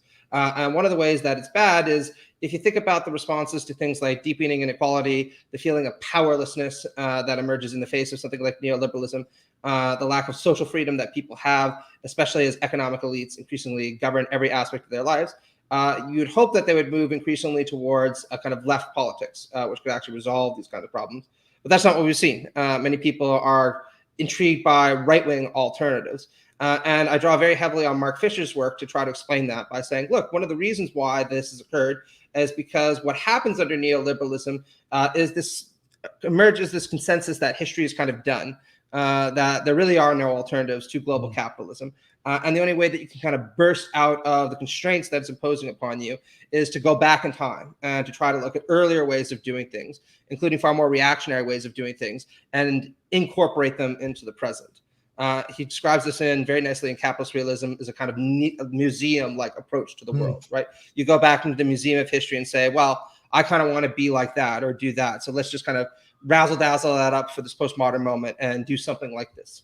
And I think this accounts for a lot of the reasons why it is that things like Trumpism, Orbanism, and other forms of reactionary politics are interesting. And what I argue is that the left needs to find a way to really open people to the prospect that we can have an alternative to capitalism if we're going to restart their belief that history can move forward again, rather than just be an endless recycling of what's come before. Yeah. And one of the things I thought about hearing that as the sort of phenomenon of people who, well, actually, I remember when I think it was actually, this came out like just before I saw you in person back in August. There was this New York Times article with some just incredibly cursed headline about like the hottest club in New York is the Catholic Church or something like that. And Yeah, I remember saying that. Yeah. and what the and what the article's about, and I don't really know how many people were honestly talking about here, but whatever. It's a it's a trend they can cover, right? Are a certain kind of reactionary who converts to Catholicism. You sort of get the sense because like it's like, okay, why Catholic? Why not just be a Protestant? For example, or like why not just be like whatever church your family, if you're gonna go back to, if you're gonna become a Christian, right? Why not just join whatever church your family was in, which is not Catholicism for a lot of these people for one reason or another. But it's like it almost seems like it's, well, look, you could do the Second Methodist Church down the street, but like, but I don't know, it's Catholic. I mean, that's the, religion sounds better on vinyl, right? That like, and something about the gesture with some of these people too. It's like, you sort of get some of this sense that some of them are like, you wonder how fully the lifestyle fits, right? That's like, you sort of almost get the sense that like some of these people are like, snorting coke together before going to midnight mass, that like, yeah. I mean, when I think, Catholic sainthood, I think Carter C. Arvin. That's the first thing that comes to my mind, right? Yeah, exactly. Right. So, what's up there, right? And I think that description that you gave, like from, well, quoting Mark Fisher, the museum, right? Where we're just sort of being like, we can just kind of like go around being like, ooh, this is nice, right? Like I like the way this looks, right? That so it's this kind of attempt at a return to tradition, but it's this way that it's this way that returning to tradition, it's like, well, it doesn't actually make sense because it's all just kind of it's all just kind of rifling through the like theater department's like closet of like costumes and props from previous plays. Yeah, exactly. And this is one of the points that I make in the book, which is one of the reasons why it is that this reactionary impulse to kind of nostalgically rifle through the past in order to restore meaning for the present is always going to be inherently self-defeating. And Zizek talks a lot about this in his work, right? Because he says, look, you can sit there and cosplay as, a medieval scholastic as much as you want. That world is gone. And not only that, you'll always know that you're just cosplaying as a medieval scholastic, right? And then in fact, you're cosplaying as medieval scholastic, not because you even genuinely believe in everything that you're putting forward, but because it's some way of responding to the difficulties in the modern world that you're not prepared to overcome, so you can only kind of withdraw from. And again, I can understand this from a human perspective. And I'm not making fun of everybody who turns to Wiccanism or something to try to find meaning in the world. It's more when this turns into a politicized movement that kind of demands a return to a much more hierarchical, authoritarian way of approaching the world, which is genuinely dangerous, but does so without the kind of authentic grounding in those traditions that the people who originally created them would have once had. Yeah, totally. I mean, you mentioned Orban, and I think that like one of the things that I find most interesting about those guys, right? So, Viktor Orban, who a lot of American conservatives are like in love with now, They which do. is Although it was actually fun this week because after railing against globalism and globalist elites and Eurocrats for several decades, the EU threatened to withhold 20 billion euros from Hungary, and took all of 5 seconds before Hungary's strongman was just like, yeah, we'll make any reforms that you need, right? I said that, we'd stand against you. I didn't say that I would stand against you at any price. Yeah, I didn't realize there be money involved. Yeah, totally. But it's like one of the things I find weirdest about that whole set, right? That the like the sort of Viktor Orban in Hungary, or or our friend Yoram Hazony in Israel, various Josh Howley, right? He's somebody who's associated with this explicitly, right? Not just that he reflects similar themes, right? But will like explicitly hang out with all these other people that that I've just mentioned. Is like they all okay, so they're all nationalists. They're all like they're all interested in sort of reasserting the importance of like national like unity and identity, and you shouldn't be a globalist, you should just care about your own people or whatever. But they all seem to spend a lot of time flying around the world, going to conferences with each other and like hanging out with each other. And it's like, I don't know, man. I mean, there's like this is a lot of international solidarity for nationalists, right? I don't understand how, like, it almost seems like you think that you're part of a global political project to sort of bring about the results that you want on a global scale, which is maybe an equivalent of the phenomenon that you're talking about with people sort of like cosplaying that Return to the Middle Ages or whatever. That it's although nationalism. Well, I should say I've been reading a lot of Alexander Dugin this week because I'm writing a very critical review of a book about him. But I mean, one of the things that he says in his book is like, we need a global movement against globalism, right? And I kind of sit there thinking, I'm like, look, if there's anybody who fucking embodies my whole postmodern conservatism thesis and just almost seems to be like consciously trying to live up to it, it's Dugin. But yeah, sorry, go ahead. Yeah, exactly, right. So it's like, although interestingly, I think I think that the Dugin example is interesting because I think that the national conservative types are a little bit divided now that the war in Ukraine is going on about how to react to that. But yeah, like, okay, so yeah, I mean, if you're a big nationalist, I mean, it's like I don't. Why should you like nationalists in your rival powers, right? I mean, shouldn't those be your enemies, right? Shouldn't you actually kind of want people in the if globalism makes people weak, right? Shouldn't you want people in your rival nations to be globalists? But like it does seem a little bit like that equivalent to the people cosplay in the Middle Ages that it's like, yeah, I mean, you can use these words all you want, and don't get me wrong, there's nothing at stake. There's a lot at stake. They support horrifying policies, but like, but.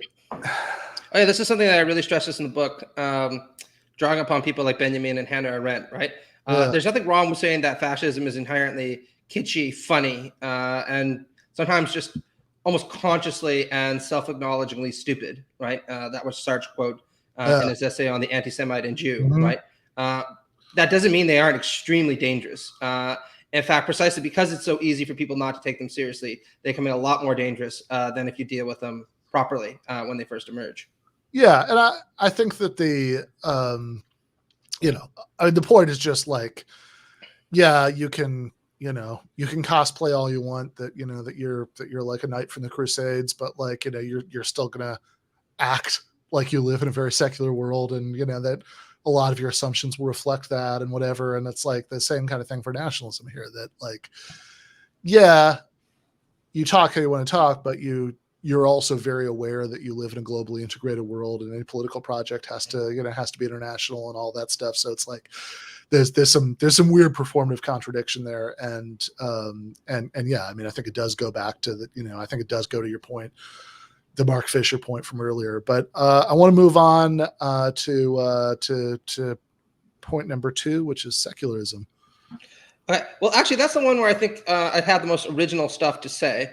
And I would say that in part because one of the things that's really been absent in most left-wing analyses of postmodernity is they're very strong on the liberalism front, they're very strong on the capitalism front, and I acknowledge my debts to people like Jameson and Harvey and Wendy Brown throughout, because I think they're just ingenious when it comes to their interrogation of these subjects. But if you read something like Wendy Brown's In the Ruins of Neoliberalism, you'll see her writing very beautifully about someone like Friedrich Nietzsche, and then saying things like, that whole God stuff is interesting, but I'm just not going to deal with it because who really buys into it anymore? She's more sophisticated than that, but that's the idea, right? Yeah. And it's very similar with somebody like Jameson, very similar with someone like Harvey. And I think that's in part because ever since Marx made his famous comment about religion being the opiate of the masses, Although his point is a lot more subtle and brilliant than that when it comes to the religion being the heart of the heartless world, right? We've kind of seen religion as almost an epiphenomenal thing that doesn't deserve independent interrogation as a uniquely interesting social phenomenon. And I think that's allowed the right to really corner the market in commenting on the importance of things like secularism or declining faith in religious values and appeal to people on that basis. So what I try to do here, again, drawing on people like Martin Hagland, who wrote a really good book in favor of democratic socialism called This Life, and Zizek, who's written a lot in dialogue with the Christian tradition, is say, look, I can't appreciate how it is that the advent of a secular world, or secular modernity, and now postmodernity, as it's sometimes called, has generated these extremely intense reactions in a lot of people. It's left this God-shaped hole in a lot of their hearts, or at the very minimum, it's left people with a sense of unmooring from traditional forms of morality, right? And the left needs to be attentive to these dynamics.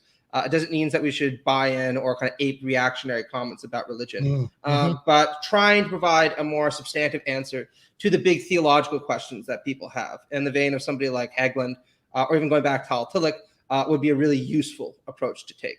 And one of the things that I do is point out how it is that democracy, and this is at the close of the book, can be understood as a kind of religious ideal in the sense of it being about creating a shared world together as equals, which is very different from the conservative view of religion, which is about submitting to the same kind of authority figures as fundamentally unequal kinds of people. So it's much more expansive, non-chauvinistic approach. And I also highlight how you could even make a Christian argument for this. If you take someone like Nietzsche seriously and you understand most progressive movements as having a kind of Christian root to them, which is also a point Zizek makes in a lot of his work.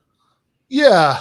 I mean, this is right. So, I mean, yeah, Zizek. So, right. So Nietzsche, if anything, like, you know, like Nietzsche's primary problem with socialism is that it reminds him too much of Christianity. His definition of it was socialism is the residue of Christianity and Rousseau, in a kind of de-Christianized world, which I don't think isn't true. It's a great quote, though. I mean, it's pretty fucking unforgettable. No, I mean, it's the kind of quote that, well, it's like I remember when I was a teenager seeing a quote from Bill Gates, the newspaper, where he said that he didn't go to church because that was a waste of time that could be spent making money. And I thought, man, I kind of want to go to church right now. Like that's, like just on a human level, just hearing that, right? Like it's so soulless. Yeah, it does leave you feeling a little bit spiritually empty or something. Like, what the fuck is that all about, right? Yeah, exactly. So yeah, I mean that Nietzsche quote certainly, makes me like. Makes me like Christianity, more, a little bit more. But I also think, like, so earlier Jake quoted that stuff from, one strand of what Michael was talking about Against the Web. But I mean, I always think about that book and this connection, because one of the big points in the, cosmopolitan socialism stuff, which, by the way, I should say is I think the book of yours that's coming out after this one. It is, yeah, for Zero Books. Yeah, so I don't know if you know approximately when yet, but I think it's like sometime in like April or something. Okay, yeah, is roughly when they told me. Okay, yep. So definitely have you back on talk about that. But yeah, but in what Michael says about cosmopolitan socialism and Against the Web, right? A big part of his point is you can.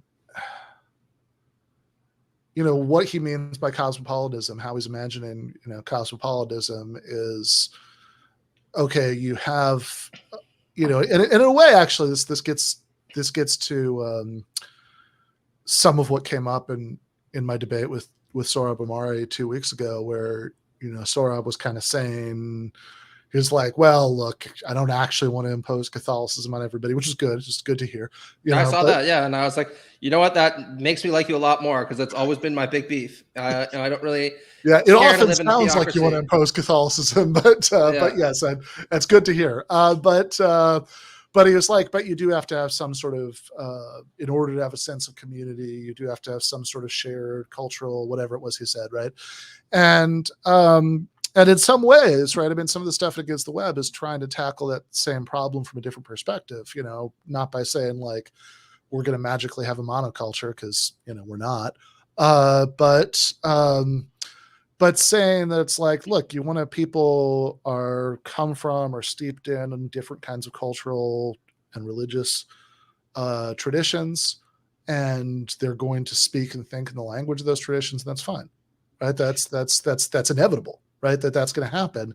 So if you want a movement for a different kind of world, right, you have to, you have to hope, right? Because you're not just going to like magically convince everybody to reject, those lineages, right? So what you instead have to hope is that people will find ways of expressing the sort of values of your movement in the language of those traditions. And the good news is you totally can for all of them, because, and this is an original Michael, who's going to be a lot of this from like Amartya Sen, who's citing a lot in there, says, look, there is, I mean, this is the problem with like, this is the problem with like late Hitchens when he's like talking about Islam or Christianity as if there's like a real Islam or a real Christianity. And like, it's like almost as if somehow, despite being an atheist, right, he thinks everything else is heresy, right? There's like one real one. It's like, no, these are incredibly complicated cultural traditions, and they contain multitudes, and you can totally, if you have bad, horrible, reactionary, regressive values, you can absolutely find stuff within those traditions to support that. But good news is that the opposite is also true, right? You could also find support for, democratic pluralism and socialism and all of that stuff. Like you could also find resources within all those traditions to express those values, which should be obvious anyway, because, check it out, right? I mean, I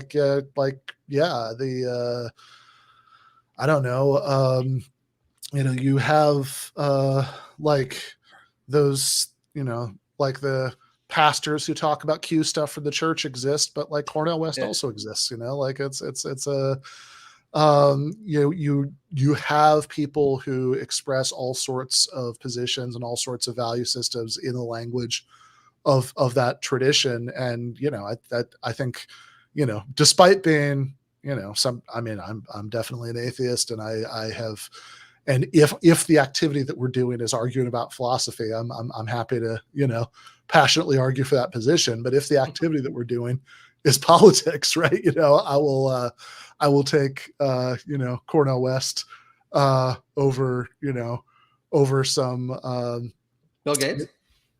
What's that? Over Bill Gates? Yeah, I will take Cornel West over Bill Gates any day of the week. Oh, no, 100%, right? And I mean, one of the things that I argue in the book is I can understand where this reactionary disposition of wanting to impose a religious worldview across society comes from, as a response to kind of uncertainty that you find. I love that Montgomery Burns quote. It's one of my fucking favorites. I can understand where it comes from. It's a way of kind of relieving yourself from the anxiety and the uncertainty that's associated with postmodernity. But one of the arguments I make in the book, following Zizek, is actually what this really demonstrates is that social conservatives don't really believe in their own religious worldview all that much, at least from what I can see, because they desperately need everyone else to affirm it as well, right? And there's this anxiety that if other people don't affirm it, then it's going to lead to the collapse of that religious worldview in a really quick kind of moment. And I say, what kind of genuinely religious person thinks that, right? And then there's another argument I make in the book. This one's drawn from Soren Kierkegaard, but also Simone Weil, the French Catholic, and also Marxist, where she says, look, the reality is that imposing a religious worldview upon someone perverts one of the most important things that a person should be aspiring to, which is to have an individual, authentic connection with God. Because it kind of cheapens this relationship with God into being about the imposition of a socially conservative worldview with the ambition of maintaining social hegemony and social homogeneity. If you really care about an individual forming a relationship with God, you should recognize that that's a very hard thing to do. It's an intensely personal thing to do. And if anything, you should be trying to create the freedom for them to explore that in as many ways as possible. Because socially conservative forms of religion aren't really about this relationship with God that Paul Tillich would say is what is of highest concern. It's about keeping society glued together in the hierarchical and authoritarian way that they tend to prioritize. And I can't think of anything that's less religious than that. And that's the kind of argument that I make in the book, drawing on these figures. Yeah, totally. I mean, it's like, last reference to Sorab since he was very gracious and coming on the show after He was very polite. And I'm not going to lie, I kind of felt a little bit bad about digging at him so hard in a few articles because he did seem like a nicest dude. No, he's a very nice guy, and the critique that I wrote of Compact and Jacobin was not gentle, but despite the fact that he had read it, right, he came on the show to talk to me about it, and he was very gracious about it, and and I don't want to spend all night shitting on him, but I do want to, his book, The Unbroken Thread, at the it's funny because at the beginning, he's talking about his great example of sort of, I don't know, true freedom through, spiritual whatever, right, is this heroic Catholic priest who sort of was uncowed by the Nazis and, in the death camp where he ended up. And it's like, oh man, that guy seems to have done that despite not having the support of his society, right? Like, so come on, be a little bit more confident in your stuff here, right? If this is clearly the best way to live, and it's clearly and it clearly captures what's good and true and beautiful, then you shouldn't need the support of the state to prop it up. Which takes us to the last of the three threads that you're talking about in the Postmodernity book, which is liberalism. Yeah, absolutely. Now, I should say, for some of the more Leninist in the audience, I'm softer on liberalism than I am on capitalism. No surprise there. I identify as a liberal socialist. But putting it really briefly, I argue that liberalism contributed in some ways to the best features of postmodernity, in the sense that the movement towards an ethos of expressive individualism that you find in people like Mills did create new prospects for people to first express their identity as they understand it a priori, but also to experiment with the creation of new identities.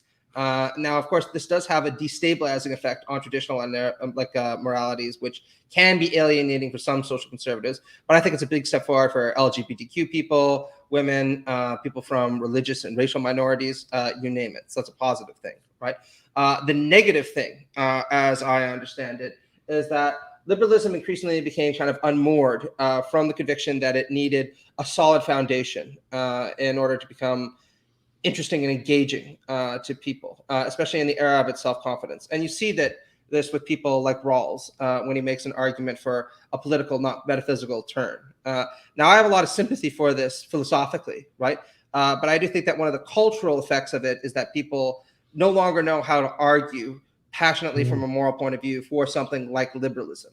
And we have to admit that this is at least partially the effect of liberal values themselves seeping in to the culture, the more skeptical, pessimistic versions of liberal values. And so I think what we need to do in order to renew the progressive project is to try to find more inspiring and more compelling ways of arguing for liberalism and linking it to a bigger moral project that does actually have a lot of credibility to it.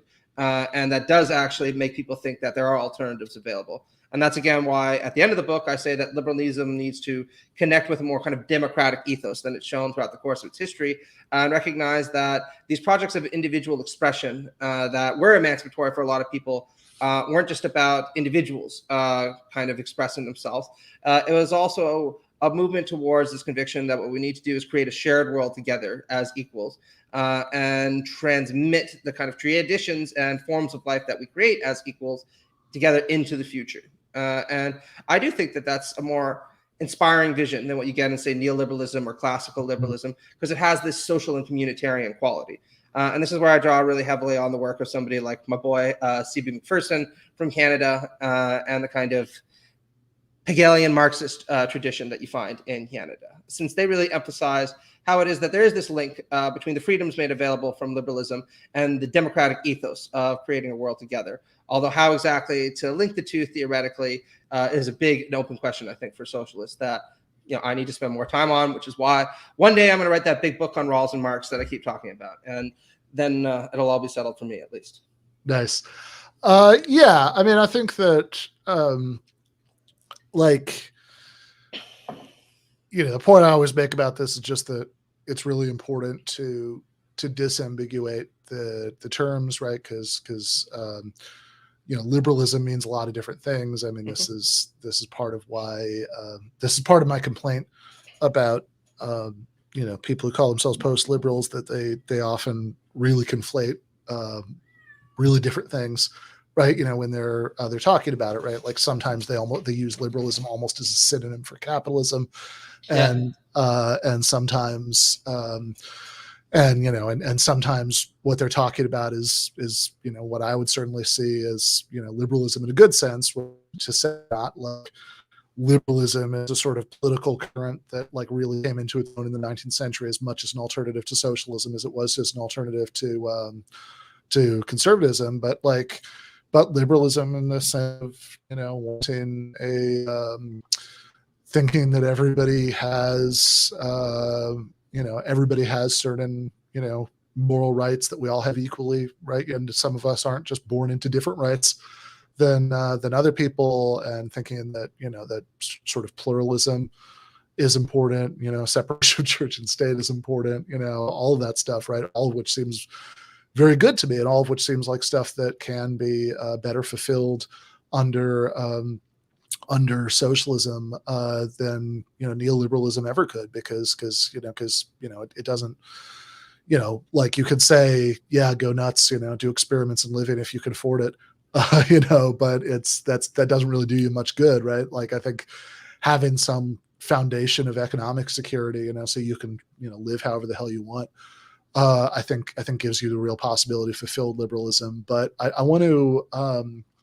if I could just say one thing to that, I think you're absolutely right, and this is one of the things that I highlight in my more recent work. I mean, if you look at somebody like John Stuart Mill, who was both a socialist and a Democrat, albeit an imperfect one, and a liberal, one of the key things that he makes in all of his work is the idea that engaging in experiments of living isn't a purely self-interested kind of activity. It's very much a social one, because you will learn from my experiments in living as I will learn from yours. And not only that, if you are genuinely a person who values me as an individual, you will find something engaging and empathetic about the fact that I'm kind of engaging in this experiment that brings something unique into the world. And I'll find something that's the same about you.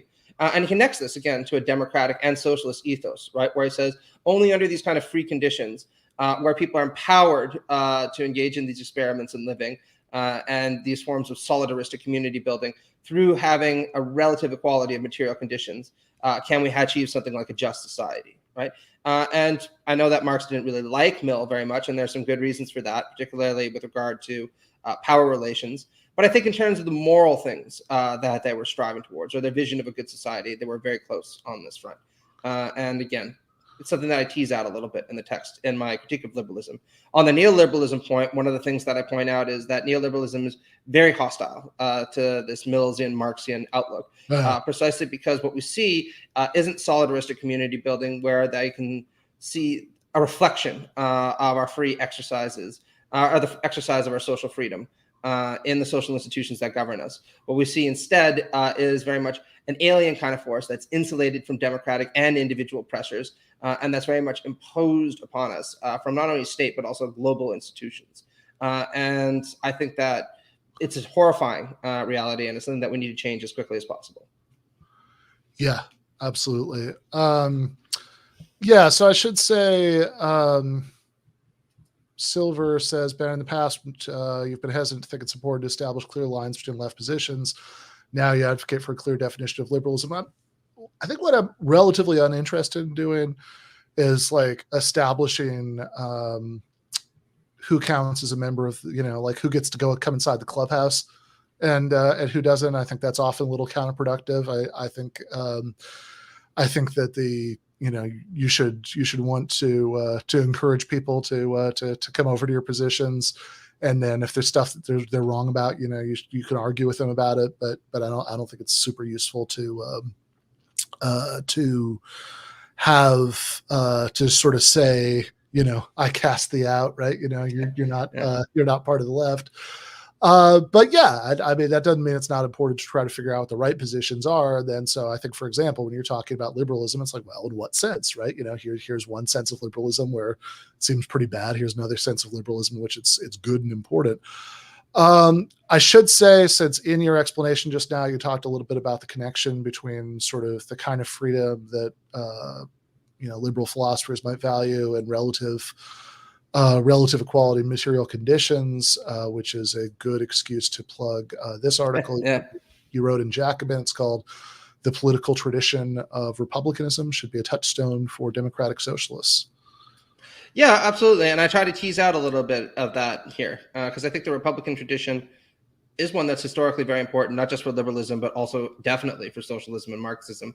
But it's something that you see discussed a little bit less than some of the big economic questions, right? But central to the Republican idea, which is very much something that I foreground in the end of my book, is this idea that social freedom is an integral dimension of freedom. And by social media, and it's an integral dimension of freedom because it's freedom that's enriched and that we share with other people as we try to construct the world together, right? And it's the one that's been the least valued in recent years, certainly under neoliberalism, because one of the things that's most prominent about neoliberalism is how much it hews to the kind of Thatcherite dictum that Mark Ditcher hated, that there's no alternative, right? This is the system you live in. This is the one that you have to just rest content with.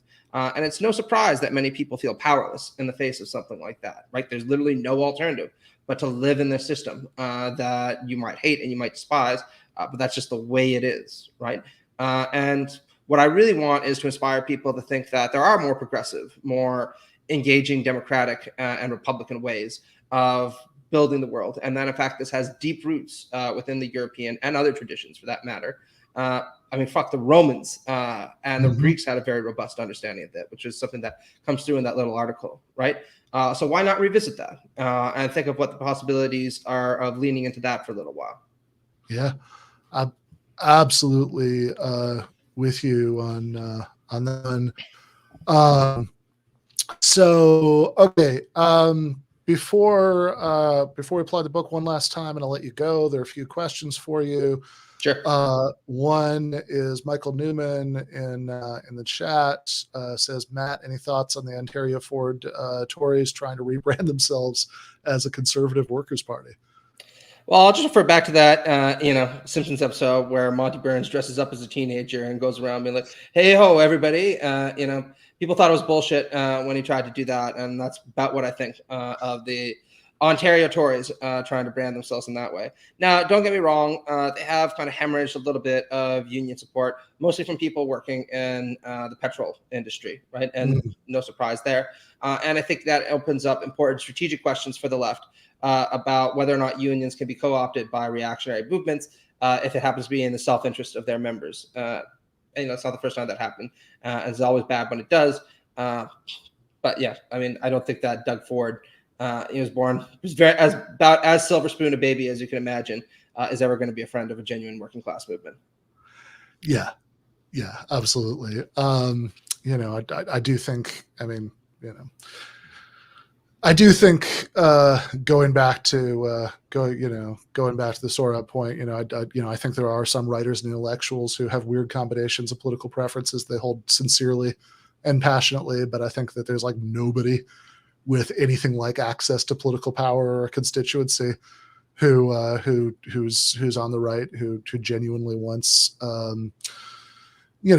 basically anything good to happen to anybody, to oversimplify just a little bit. But, I think, yeah, I mean, like Ford's big populist gesture was a buck of beer back when he was first elected. Now, don't get me wrong, I'm all for cheaper beer, right? And I know my friends would be all for cheaper beer also, right? But I think that much more important for all of us would be strong, robust unions because big salaries can buy many beers, right? So. Yeah, exactly. It's a good. What does Homer say, right? Like, there, who like, oh, I wanted a peanut. $20 to buy many peanuts. Explain how, right? Same idea. Yeah, exactly. I mean, I would say on the petrol workers that it does underscore how important it is that that like a push for a green energy transition is done in the right way, because we don't want to lose people like that. Like if you people can smell bullshit about like, oh, it's okay, we'll give you some technology training classes or whatever, you can get a new job, totally, buddy, right? Like I think whatever we push about green energy transition has to be about like direct public employment and like really like in a way that it's like very clear that we're not throwing any we're not throwing people who were oil workers or whatever under the bus, or because I should say some of my best friends are oil workers, right? They work in Sarnia. One of my best friends works in Sarnia, right? They're not bad guys, right? It's not like they're sitting there being like, I want to burn the planet to the ground, right, as fast as possible, right? And I think sometimes I can see this on the left. People will demonize individuals who are part of these structures, which might be damaging, but they're just trying to get by, right? And I think it's very, very counterproductive to try to blame people in those kind of circumstances for just trying to earn a living under the conditions we are in right now. We should be directing our ire towards the kind of people who think that either you have to be working in the petrol industry, or we're going to have to lay all these people off and leave them to fend for themselves. I think that's a false binary, and I think we should be trying to respond to the need for more environmental pushes by making sure, like you said, anybody who loses their job because we don't extract as much oil from the earth gets a much better one, or at least is very well taken care of. Exactly. All right. Last question, since two people asked it. Ron M says, question for Matt. How do you consume so much conservative literature? Are you a conservative lit bulimic who secretly has a brain habit? And then there's a less pointed version of the same question. Following up on Comrade Ron M's question, what are your reading habits like, Matt? How do you divvy up your day? I'd actually be pretty curious about that one too. Yeah, I actually just approach reading and writing, for that matter, the way that Stephen King suggested on writing. It's actually a really fucking good book. Like if you want to know how to write, and you want to know how you can write a lot, you can do a lot worse than Stephen King. Let's just put it that way. I mean, how many novels is the guy up to right now? It's like he probably finished another one while we were recording this, right? It'll be a bestseller in a few weeks. But he says, look, just treat it like a job, right? If you sit there and you wait for inspiration to come, or you sit there and you think like, oh, I'm going to wait till I really want to read, this book, you probably will never get around to it. If instead you kind of do what I do and what I kind of have to do as an academic, and you say, well, I got to read this, and I'm going to set out 2 hours a day or whatever it happens to be in order to do that, then you'll be surprised at how much you can get done. Now, I should also point out, though, that I'm very privileged to be able to do that, right? Sure, because of my job and my flexible schedule, and a number of other factors. I understand that a lot of people don't have the time to do that because they're working a lot harder. And for people in that kind of condition, then I say, look, do whatever it is that you can. Listen to Give Them an Argument, and we'll offer a lot of good summaries of books for you, right? There you go. Well, can't improve on that for anybody who is willing to. Well, in this case, you don't have to treat it like a job because you'll actually enjoy it. Should check out. Which I know Matt does not enjoy many of the books that he reads, because I know what books he reads because I read the reviews. Yeah. But this one is better than that. This, you can put that on the cover of the second edition if you want. Matt's book is much better than Douglas Murray or Ben Shapiro's books. Thanks, buddy. So it is called The Emergence of Post-modernity Through Liberalism, Capitalism, and Secularism. The Center Cannot Hold. If you're searching for the book and you can't remember all that, I would just search for The Center Cannot Hold, McManus, and you'll certainly find that. It's expensive also, so I'm going to do the thing I always tell people to do, which is look, get it in your library if you can, right? If you want to splurge, $115 or whatever they're asking for, I appreciate it, but don't feel obligated to. Get it from the library if you can. Yeah, fair enough. I did mention earlier, Palgrave Macmillan does sometimes do sales where it is briefly much more affordable. So if you can find one of those, you can have a beautiful copy adorning your bookshelf. But I'll sweeten the deal also by saying that if you have a copy of the book and you tell me that you paid either full or sale price for it and we meet, I will personally buy you a beer. Okay. Fair enough. In gratitude. Yeah. Yeah, no. So, but if not, public libraries are good. You can try to get yours to order a copy, or you can do it in a library alone. This is I've always made great use of a line I've stolen from Nathan Robinson about this, which is where it's like the response to people being like who say, oh well, you're a socialist, but here you are selling books. And it's like, okay, first of all, I don't actually advocate the abolition of book selling under socialism, but putting that aside, actually, as a matter of fact, because I'm a socialist, I am going to go so far as to support a government-run program to use tax money to buy copies of my book and everybody else's book, so that everybody will be able to read all of these books for free. I think I'm going to call it a library. So, there is that. But in any case, and the funny thing is, oddly enough, they came up with that idea a long time ago, right? It's had a little bit of traction in the Western tradition. So, just saying. Yeah, exactly.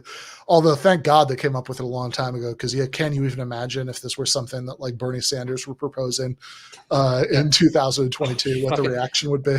Are you kidding? Yeah, DeSantis would be like, "You want people reading and learning more?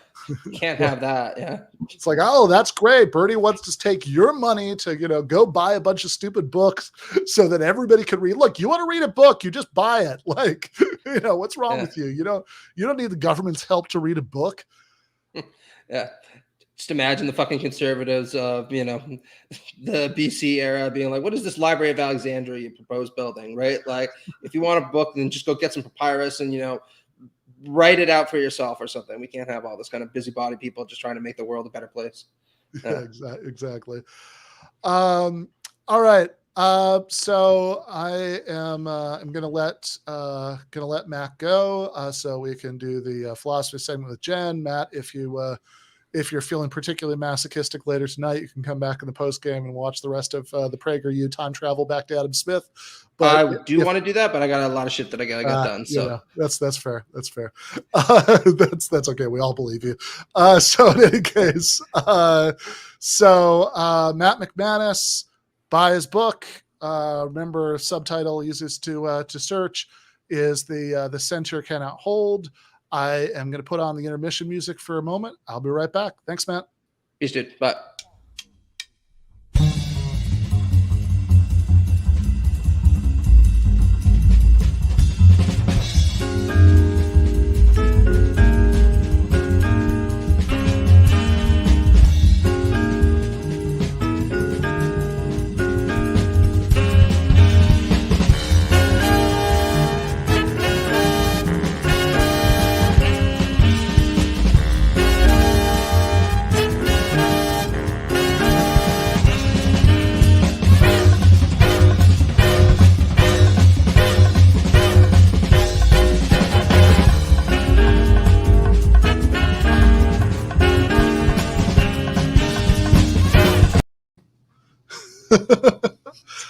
All right. Hi, Jay Andrew. I am back with Dr. Jennifer Burgis of Georgia State University. We're formal tonight. And Jen, what are you going to tell us about tonight?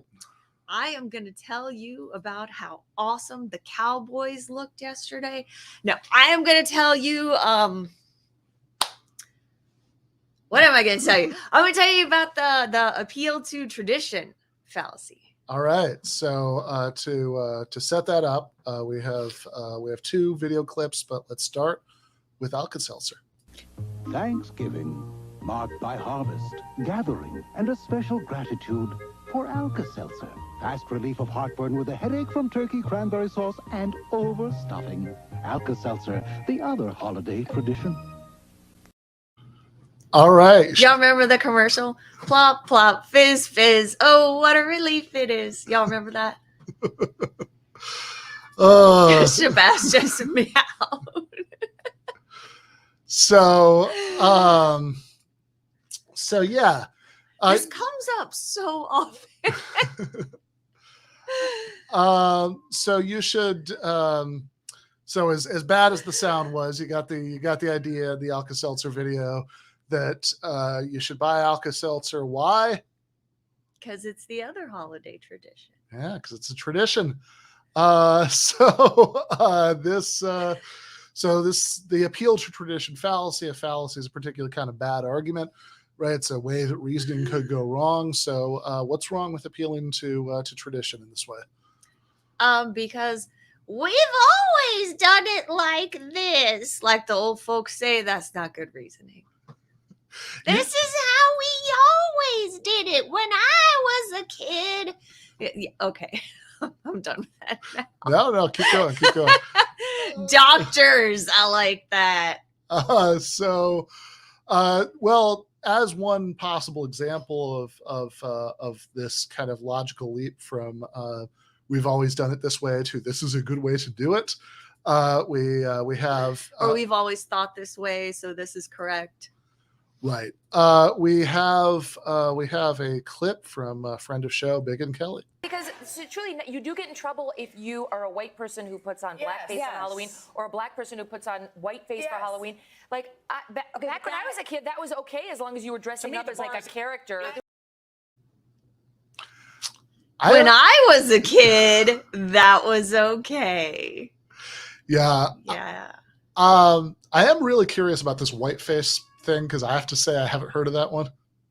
What are you talking about? She said if you're a white person who dresses in blackface or a black person who dresses in whiteface, it's like, I don't think we need to worry about whiteface? that. That's a new one for me. But anyway, let's just let's just move on from that. Megan. Yeah. She also. Well, I know what to do if I quit my day job. There you go. Yeah, I mean, this idea, I mean, Megyn Kelly, yes, I agree with Jem. Megyn Kelly isn't that old. I'm actually a little skeptical that everybody thought blackface was totally fine when she was growing up. But well, and it might have had something to do with where she grew up, which I don't know where that is, but it might have. Yeah, perhaps. Yeah. No, I mean, who knows? Maybe it was. But larger point, think, okay, well, what sort of norms are reasonable to have now? And, I don't know. I'm not somebody who gets too worked up about, like, I think a lot of complaints about cultural appropriation are silly and et cetera. But like, blackface seems pretty bad to me. Like that seems like something you probably shouldn't do. So is this a good objection to it? Is this a good objection to what I just said? That, like, in other words, is this a good reason to think that I'm wrong? That if you're a white person, you probably shouldn't wear blackface? No. No, but people used to think it was fine. So what? People used to think a lot of things, and we've moved on from that these days. Yeah. So this was all brought on by one of the Real Housewives. I don't know what show it was on. I haven't seen it. This is just something I found online, where one of the women dressed up as Diana Ross for Halloween. And she says that she did not use blackface. She says that she used bronzer to make her skin look darker. I have no idea, but I'm just throwing that out there to be fair. The distinction is not totally clear to me, but go on. Because you're a man and you don't know what bronzer is. Okay, fair enough. I mean, whatever. She's trying to make her skin look darker. She was trying to make her skin look darker, yes, which is what people do when they go out for a suntan or go to a tanning bed. But there's making your skin look darker, and then there's blackface. And she got into trouble for doing that. Now, do I think it's racist to dress up like Diana Ross? No. Do I think it's racist to make your skin look darker in an effort to look like Diana Ross? No. But I think it's racially insensitive. It's a bad idea. And should not be done. You shouldn't do that, yeah. If you were racist, you wouldn't want to look like Diana Ross. Sure. I mean, clearly you're, man, Shabazz. Sorry, Black Cat back there. He has feelings about this. Now, if you want to dress up as Diana Ross, it's because you like Diana Ross. Yeah. So I don't think it's racist, but it's definitely not the thing to be doing. Yeah, I mean, the taboo certainly comes from it being done in ways that are wildly racist. But regardless, I think it's not the. I think racially insensitive is a good descriptor, but regardless, the fact that it was once widely thought to be okay is not a particularly compelling reason to think that it is okay. Hence the appeal to tradition fallacy. Since after all, he is. He has thoughts. Unusually talkative tonight. But in any case, our cat is black. He can't be racist. Come on, bruh. Wow. All right. Jake, cut that. When you put out the podcast, cut that part. But in any case, are we talking reverse racism now, or what are we doing? But yeah, like there was a time when you could say the same thing about slavery, that it's always been done this way. There's a time when you could say this, if we're really going back, there's a time you could say the same thing about human sacrifice. There's like, well, we've always done this, we've always taken out the virgins to, slit their throat at the top of the temple for the sun god or whatever. That's not a particularly compelling argument. This is turn them down. So it's not a particularly compelling argument. Very often something has in fact always been done some way. The premise is true, but we'd be much better off if it wasn't. So I would say massive economic inequality is like that. The poor will, poor have always been with us. Okay. But that doesn't actually have to constrain your imagination about the future. I think that not having slavery is good. Not having human sacrifice is good. There are all kinds of things that have long existed that would be good not to exist.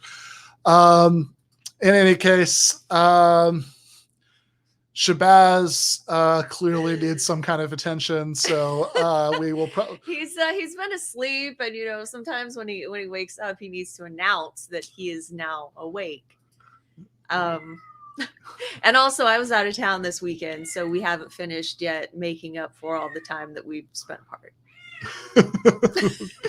Fair enough. He needs a certain amount of snuggle, and when he doesn't get it, this is what happens.